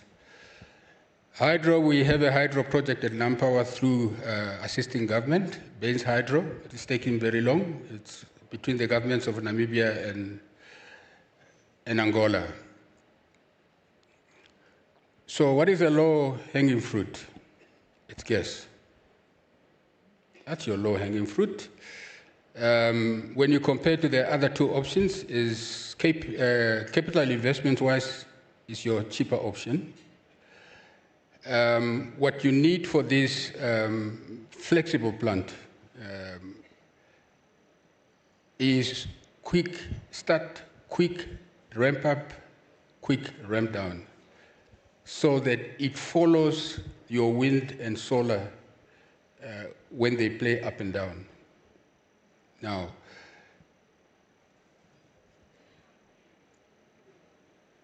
so I think for now I can stop there. So I just whispered to my neighbor here that we need gas, not tomorrow, yesterday. Electricity has to give it a head start before the major economic growth that is expected from oil comes to play. We need a head start of at least 3 years. When people talk industrialization, for industries to come to Namibia, to move from South Africa to Namibia, they need two things: cheap electricity and surplus electricity. So I think I'll stop there for now. Thank you so much, Mr. Rukate, for that. I think the message is clear. We do need the gas for gas-to-power projects. But for every game where players come together and participate to play, there needs to be a referee. And I like to call ECB as a referee. So over to you, Tatelameka, just to highlight, what is the Electricity Control Board doing to prepare itself to be a major participant in the oil and gas industry? Thank you, Jackson, for the opportunity. Firstly, I would like to start to state that currently we are only regulating electricity. We are not in the gas and oil field yet, but we do have a draft RERA bills, which basically are gonna prepare us to convert us to become Namibia Energy Regulatory Authority. So we've been working on these bills for a while now, but I think we are basically at a very advanced stage now where we are putting final touches between us and the Ministry of Justice and Labor Relations. And then from then, we would then seek approval from our line minister, which is the Minister of Industries, Mines and Energy. And then from then we will seek a cabinet approval. And then also, so obviously once we get the cabinet approval, then we will function as now a fully fledged energy regulator.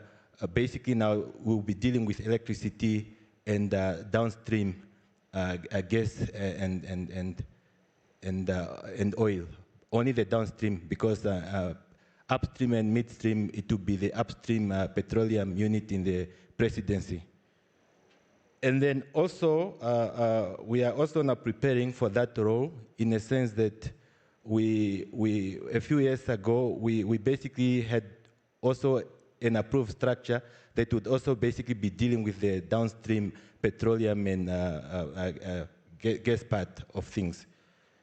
And then also, my department at the ECB, we are undertaking a benchmarking exercise whereby we need to benchmark the petroleum and gas regulatory tools that we need to put in place.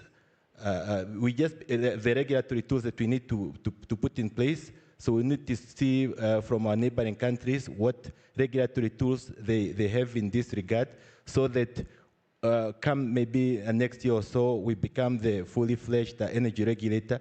We need to have those regulatory tools put in place so that we can function properly. And then also,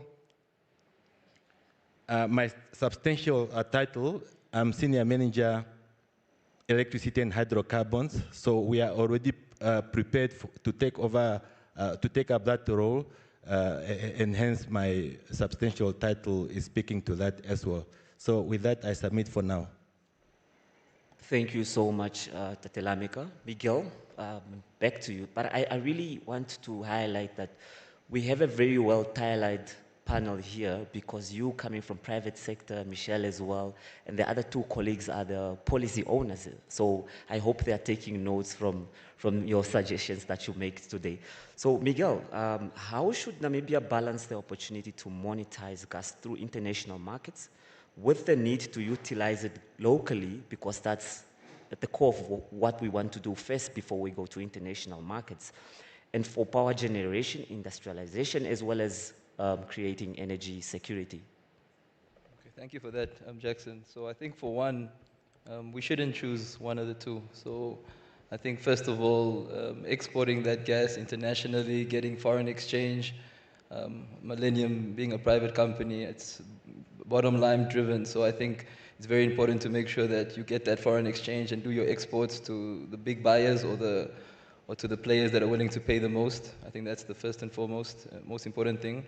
And then, of course, with domestic use, I think just on our own example through the LPG business, I think it's something that, you know, it's an energy source that goes all the way down to the households, the consumer. It enhances industrialization. And maybe just a little example, I was in Congo Brazzaville last week, and I was really surprised, or not, I would say I was surprised to see that they've really enhanced their energy space by using natural gas. So for us that's in the retail space, or for us that has a lot of experience when it comes to getting product and moving it reliably, competitively to the end user. So what we did see in Port Noir specifically was that there was a lot of tankers that was powered by natural gas. And I think the study is very clear that in terms of efficiency, it does do a lot better than diesel engines when it comes to distance. So it's something that internally at Millennium we're looking into. So I think if we do have the gas, let's use it for power generation. I think that's one of the most important ones, and it's something that is very important for industrialization. I'm not really an expert when it comes to mining or petrochemicals, but I've been hearing or been learning something new, that it's something that could be used within petrochemicals, something that I would like to explore a bit more. But yeah, my answer, or to answer you, I would say we need a balance of exporting the gas and making the most of it locally. Thank you. Thank you so much. And Michelle, back to you. I think this is a very infant sector for us, the oil and gas. It's a very new sector to us. We've been really successful in other sectors like agriculture, mining, and all that. And we really need your international expertise because I'm 100% sure you have seen it happen in other countries. So my question is really tied around how should Namibia approach the sizing and phasing of pipelines, processing facilities, LNG infrastructure, gas-fired generation, given the uncertainty around this sector and around the future production volumes and development pipelines around the gas sector? Okay, no problem. So what I'm going to talk about now, or the term I'm going to use, is a solution space.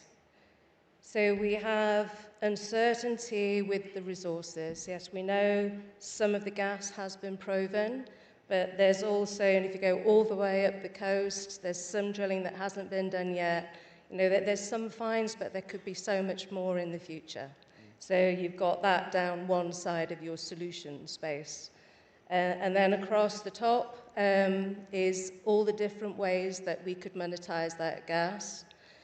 So you need to find a solution that we can phase appropriately. Going back to what I said before, is designed for what you know now, but future-proof that for what you think you may have in the future. Things are changing so rapidly at the moment. You know, when you look at what's happened with global LNG markets, AI data centers are coming in, technology is changing. So we need to find and build a network initially, which isn't necessarily the cheapest, but one that is going to be flexible enough to what may come in the future, and put some advanced pre-investment in there to allow that network to grow to whatever we think may come. So that's the key behind thinking about a master plan, and then the phasing that would go with it, and all those facilities that would come. You may have heard the term, which is design one, build many. So if you think design one, build many, then you can then start to leverage off the first one that you've designed, and the others that will come after that should be quicker to install. Okay. Thank you so much for that. Tate Rukata, back to you.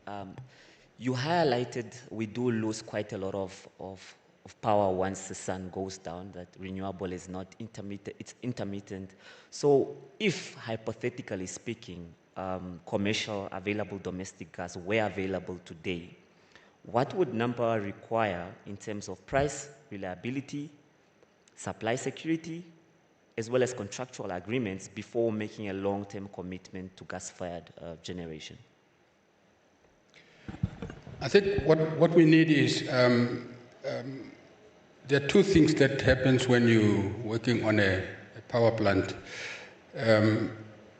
You have a development phase and you have a construction phase. If you're lucky, the development phase will take you 2 years minimum, and then for a gas plant, another 3 years construction. Now, to anticipate things, we are wanting to start some kind of pre-feasibility studies and Nampower. Now, to anticipate things, the first thing that we need to understand from the ministry, NAMCOR, and the oil majors is what are the quantities, what are the numbers that we're talking about in terms of gas TCF.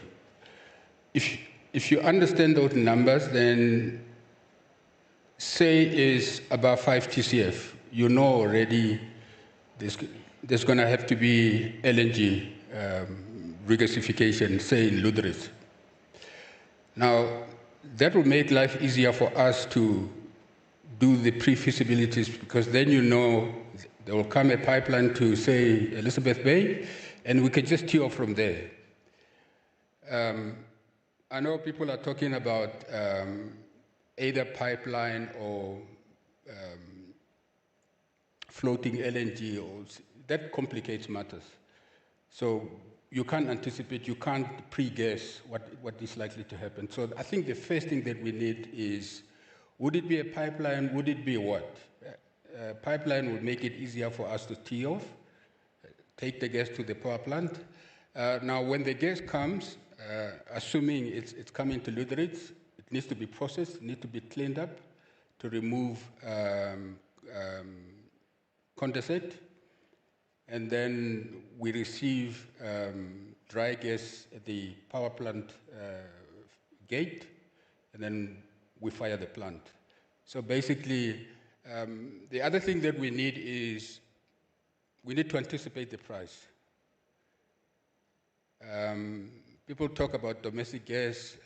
My assumption is domestic gas comes with special things to the country. Whether it's cheap gas, whether it's gas denominated in Namibian dollars, whether it's, because remember when you want to industrialize, I said it has to be cheap energy and surplus. To feed into your petrochemical plants, for example, to feed into your fertilizer plants, for example.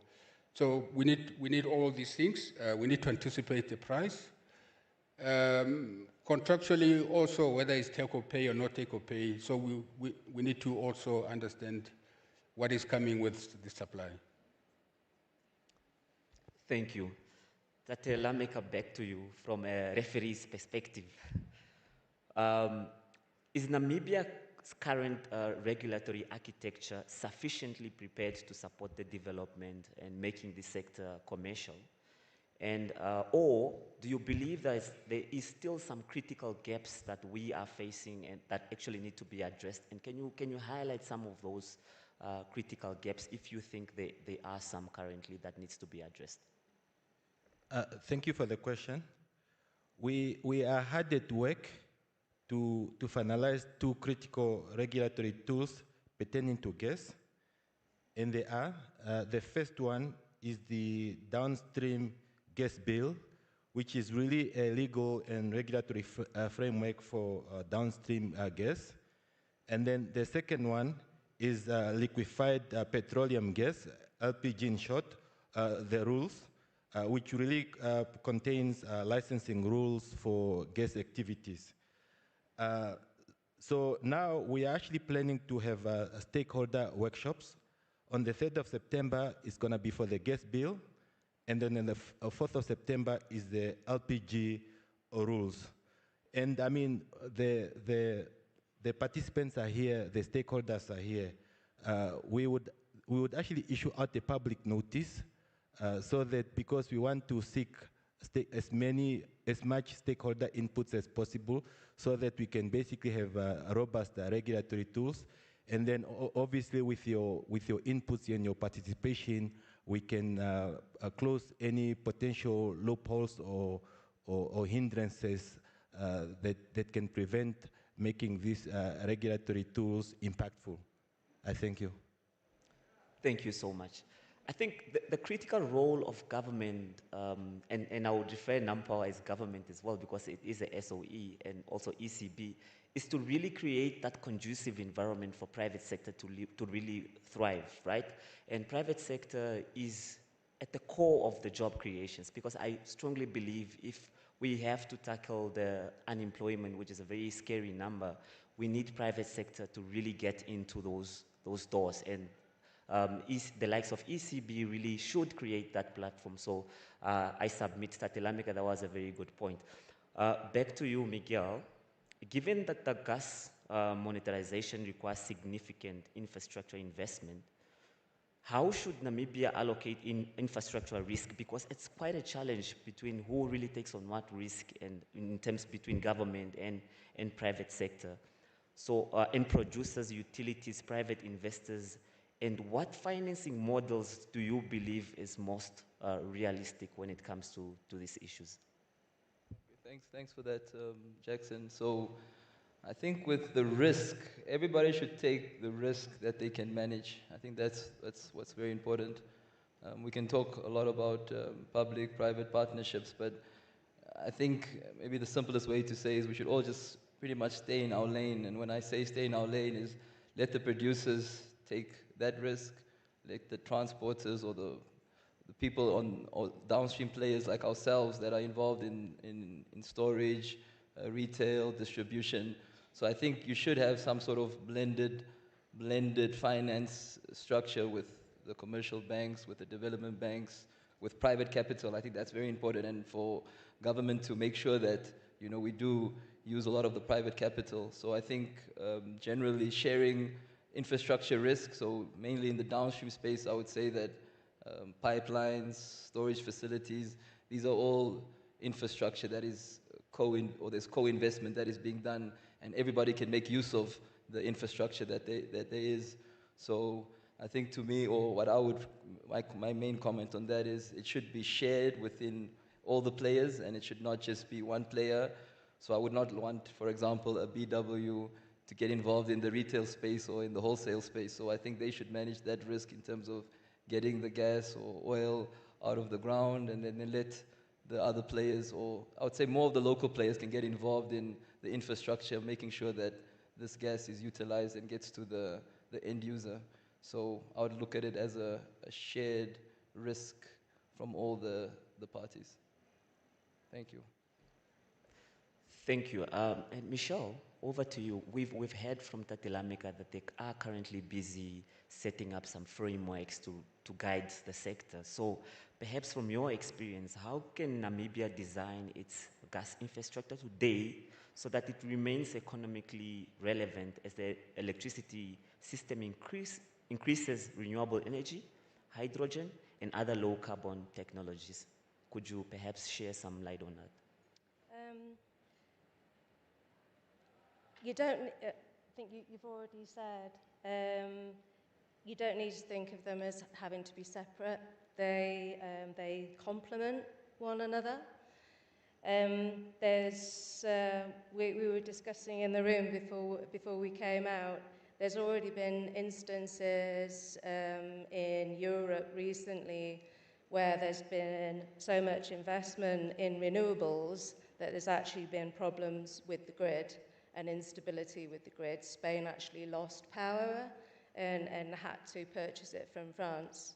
So it is variable renewable. The gas comes in and would support that to keep that stability in the network.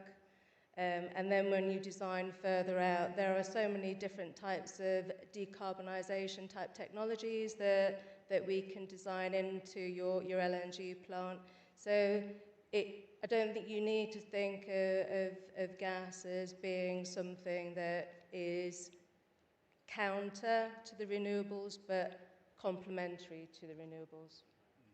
Yeah. Thank you. Over to you, Mr. Rukata. So maybe just to take you a little bit outside of the generation aspect, looking beyond the power plant itself, which other infrastructure do we need to consider most critical to enable the gas-to-power development or gas processing pipelines, storage, generation capacity, transmission infrastructures, or a combination of all this? Can you touch on that, please? Yeah. Just quickly, the midstream from the upstream guys involves the pipeline to shore. And then they set up a processing plant, conditioning plant, to remove the condensate, and then deliver the gas to us at plant gate. Now, what you need, depending on how you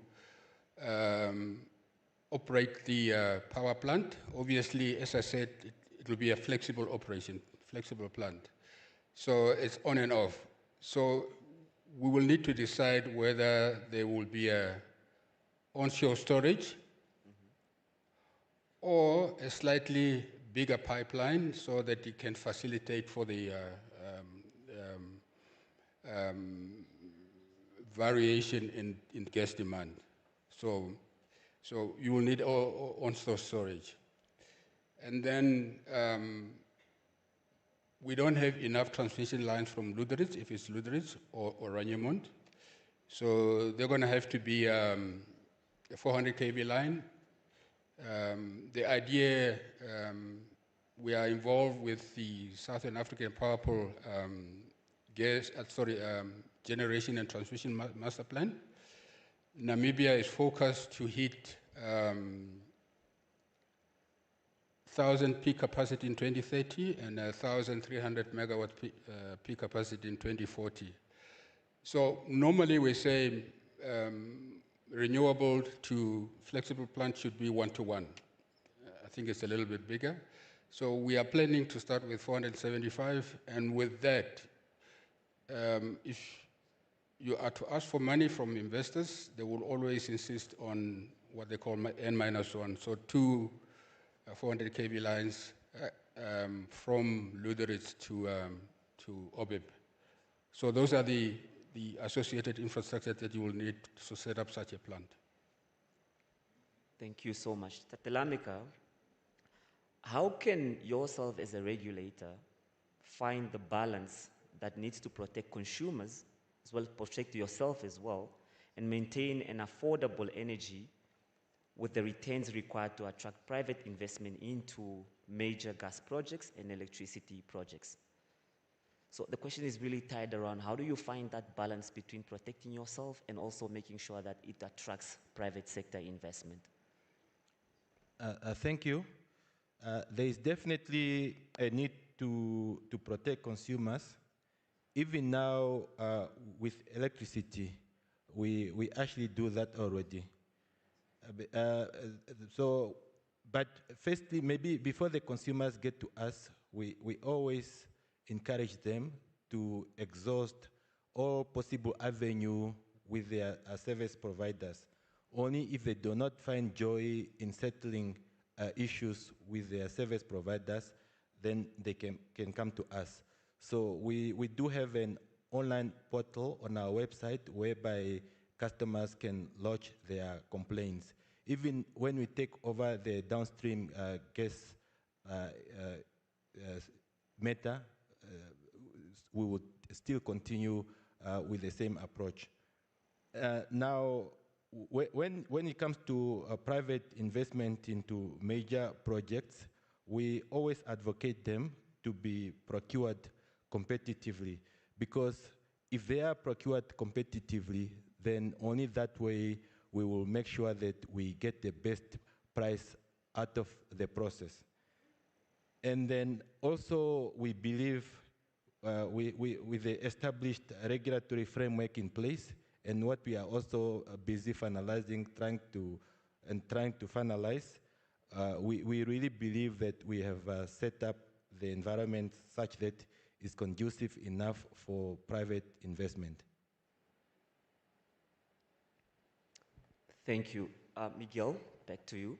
As a Namibian entrepreneur, I believe you are best suited to actually answer this, because you're currently the voice of every entrepreneur out there.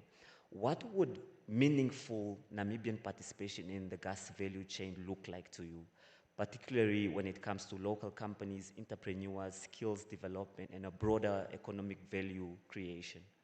Okay, thanks for that, Jackson. So I would say for entrepreneurs or for people from the private sector, or what's meaningful, I would say it's being able to participate within the full value chain. And not just, when I say full value chain, I mean really participating. So I'm referring to ownership.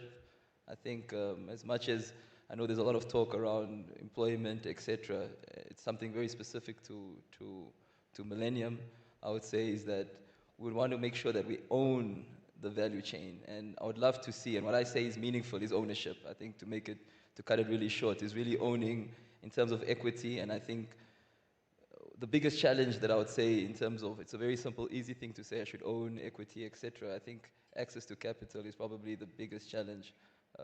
In our own experience, I think even with the strong balance sheet that you have, really access to capital for the type of complexities and the kind of projects that come from all this oil and gas is really one of the challenges that I see. But I think from our perspective, really having ownership within the value chain. And again, like I mentioned, staying in your lane. I'm not saying that we would like to invest in producing assets or getting involved in exploration. But what I'm saying is let's get involved in storing the product, transporting the product, and selling the product to the end user. Thank you. Thank you so much, Miguel. The lovely lady Michelle, back to you.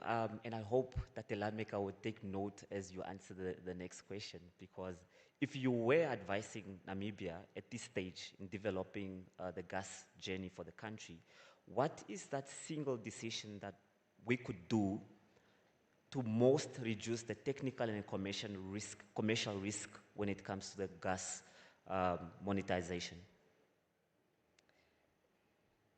A clear gas monetization plan and stable policy.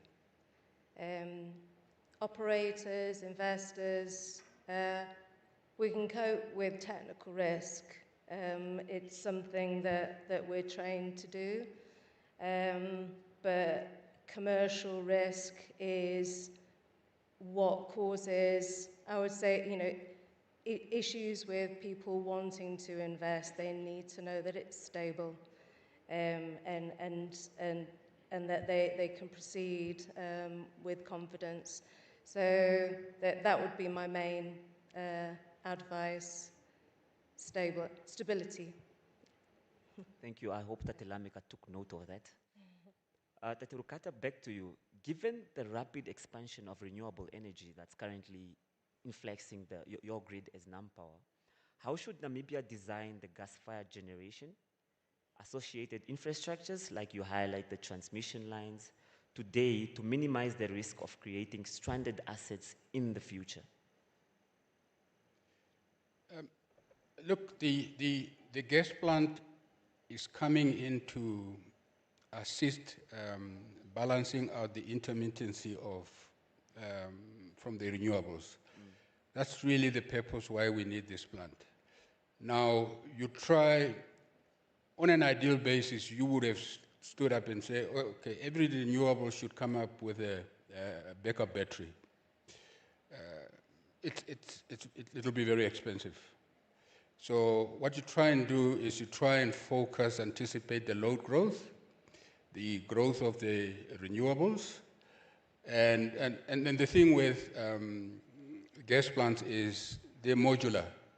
You don't have to go the full Monty.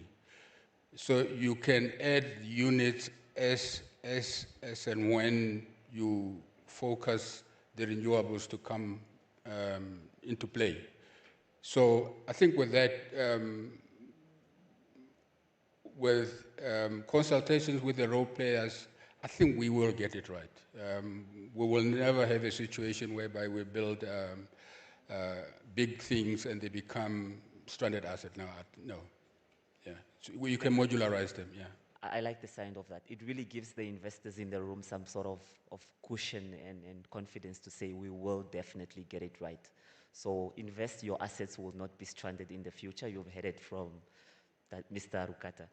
Telameka, back to you.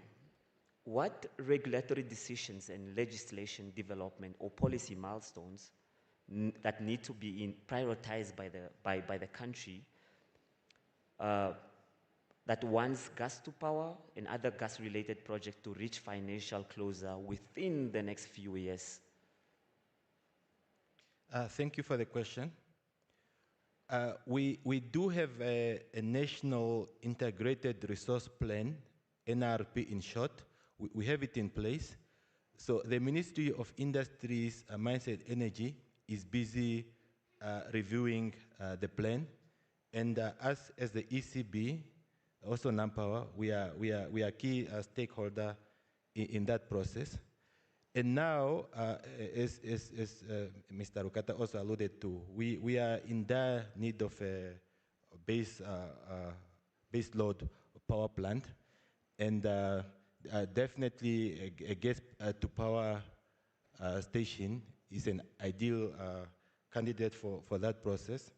And then also really, as the ECB, we are advocating for an inclusion of a base load like gas to power.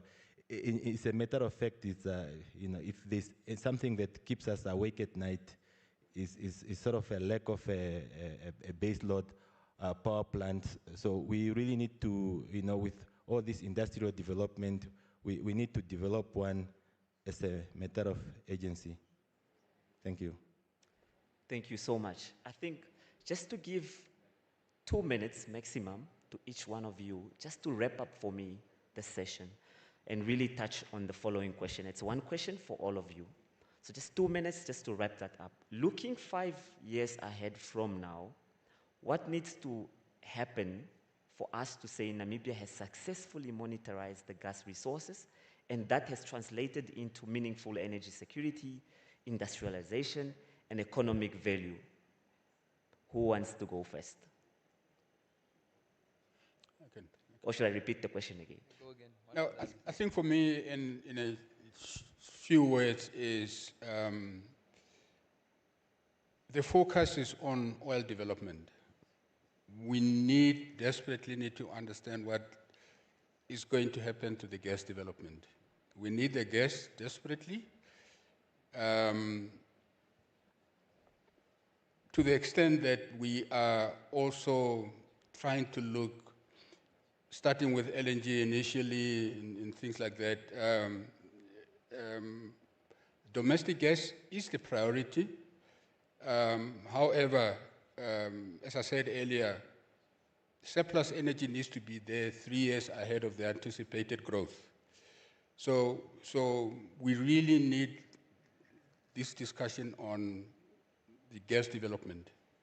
It's for me, is way behind. It's long overdue, and the oil majors needs to be guided on what Namibia thinks should happen to the gas development, and we need to lead that and try and encourage them to try and do it ahead of time instead of they all putting it at the backbench. So it's concerning. Yeah.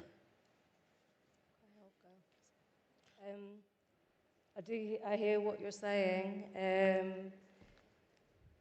The only word of caution that I would put in there, and I'm going to go back to what I said right at the start, is that oil development is relatively easy in comparison to gas.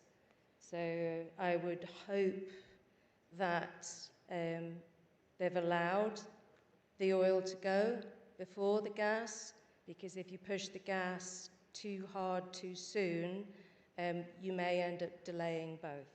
So that is the only word of caution that I would put in there, and that will need to be factored into that whole gas monetization plan ultimately. Thank you. Miguel, you want to add something, Tatelameka? Okay, if you don't mind. Okay. So I think, yeah, for us or for me or for Millennium, 5 years from now, with all these discoveries and all this excitement, I'd love to see more millionaires, billionaires, thousandaires, whatever you want to call it. So I think that's, with all these discoveries and all of that, I would really say that let's start creating local companies that could start competing regionally, internationally. For us, I think it's very clear we would like to lead the industry as much as we can or as far as we can, but for us in the next 5 years, I would love to see thousands of millionaires in Namibia and a few billionaires and hundreds of thousands of thousandaires. Yes, so thank you. Yeah, and from my side, as far as gas is concerned, it would really be a joy to see us having built the first large-scale gas-to-power station within the next 5 years. Thank you. All right. So we've really prepared a small gift for the audience, just to really appreciate the fact that you guys stayed up until the last session.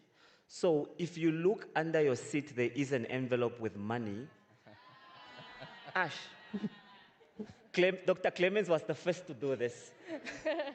So we really thank you guys for staying with us up until our last session for today. So I hands together for the beautiful panel that we had today. So if it's not captured, it didn't happen. So photographers, please come on stage.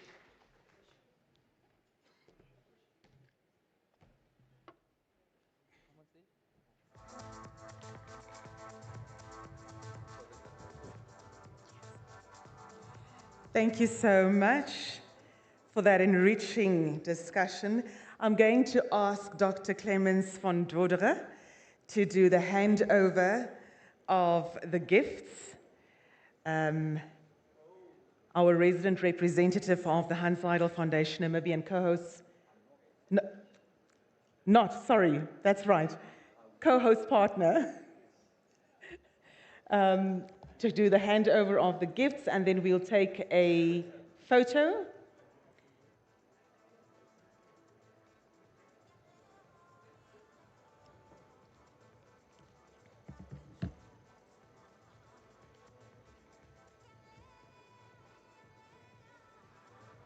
Ladies and gentlemen, let's give our distinguished panelists and moderator another round of applause. And what an appropriate conversation with which to conclude the substantive executive conference program. Over the course of today, we've essentially followed the architecture of an emerging industry. We began with participation, we moved to supplier readiness, then to Namibian SMEs and entrepreneurs, from there to finance and investment, and finally to gas monetization and the critical infrastructure required to turn resources into functioning economic systems. And perhaps that is the central lesson of today. No single part of this ecosystem succeeds alone. An oil and gas industry is not built by operators alone, it's not built by government alone, it's not built by financiers alone, and it's not built by local businesses alone. It's built when policy, capital, infrastructure, skills, enterprise, and industry capability begin to move in the same direction. Thank you very much once again to our moderator, Jackson, and of course, together with his panelists.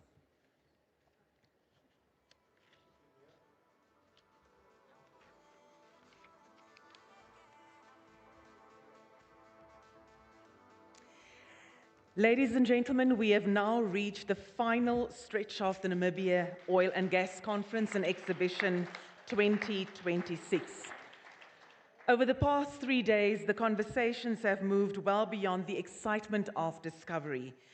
We have interrogated what comes next, how Namibia participates, how Namibian business prepare, how we build skills, how we attract and deploy capital, how we create infrastructure, and ultimately, how we ensure that the development of this industry creates lasting value beyond the resource itself. As we bring this edition of the Namibia Oil and Gas Conference and Exhibition to a close, perhaps the most important question is no longer simply what resources does Namibia have? Increasingly, the question must become, what will Namibia build with the opportunity those resources present? Ladies and gentlemen, to every speaker, moderator, and panelist who has shared their expertise, to our sponsors, and I want to add our valued sponsors and our partners, our international guests, our exhibitors and service providers, the organizers and teams working tirelessly behind the scenes, and of course to every delegate who participated in these conversations, thank you. Thank you for your insights, thank you for the connections made, thank you for the difficult questions asked.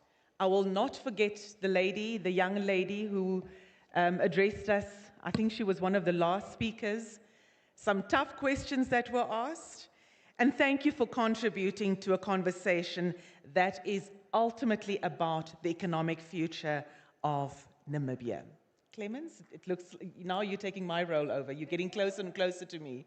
Yes, I do, but that has a specific reason. Now, while everybody, most people have been thanked for, one person has not been thanked for. Who is that? It's our beautiful Master of Ceremonies. Didn't she do a stellar job? Incredible. I think we really should put our hands together. She did an amazing, incredible job. Thank you so much. I think it's a tough crowd. It's a lot of information to digest, and to stay alert, as you have been throughout those deliberations, is really remarkable. Thank you so much. You are a rock star. Thank you. Thank you so much. Okay, thank you. I also get to get a gift. Thank you very much, Clemens. That is really much appreciated, and I can tell you that I have absolutely thoroughly enjoyed the past 3 days. Ladies and gentlemen, it's been an absolute pleasure. May the connections become partnerships. May the ideas become action. And most importantly, may the opportunities before us translate into meaningful and sustainable value for Namibia and her people. On that note, I wish you a wonderful evening. Travel safely, and we'll see you back next year from the 17th to the 20th of August, 2027. Enjoy the rest of your evening. Until then, go well.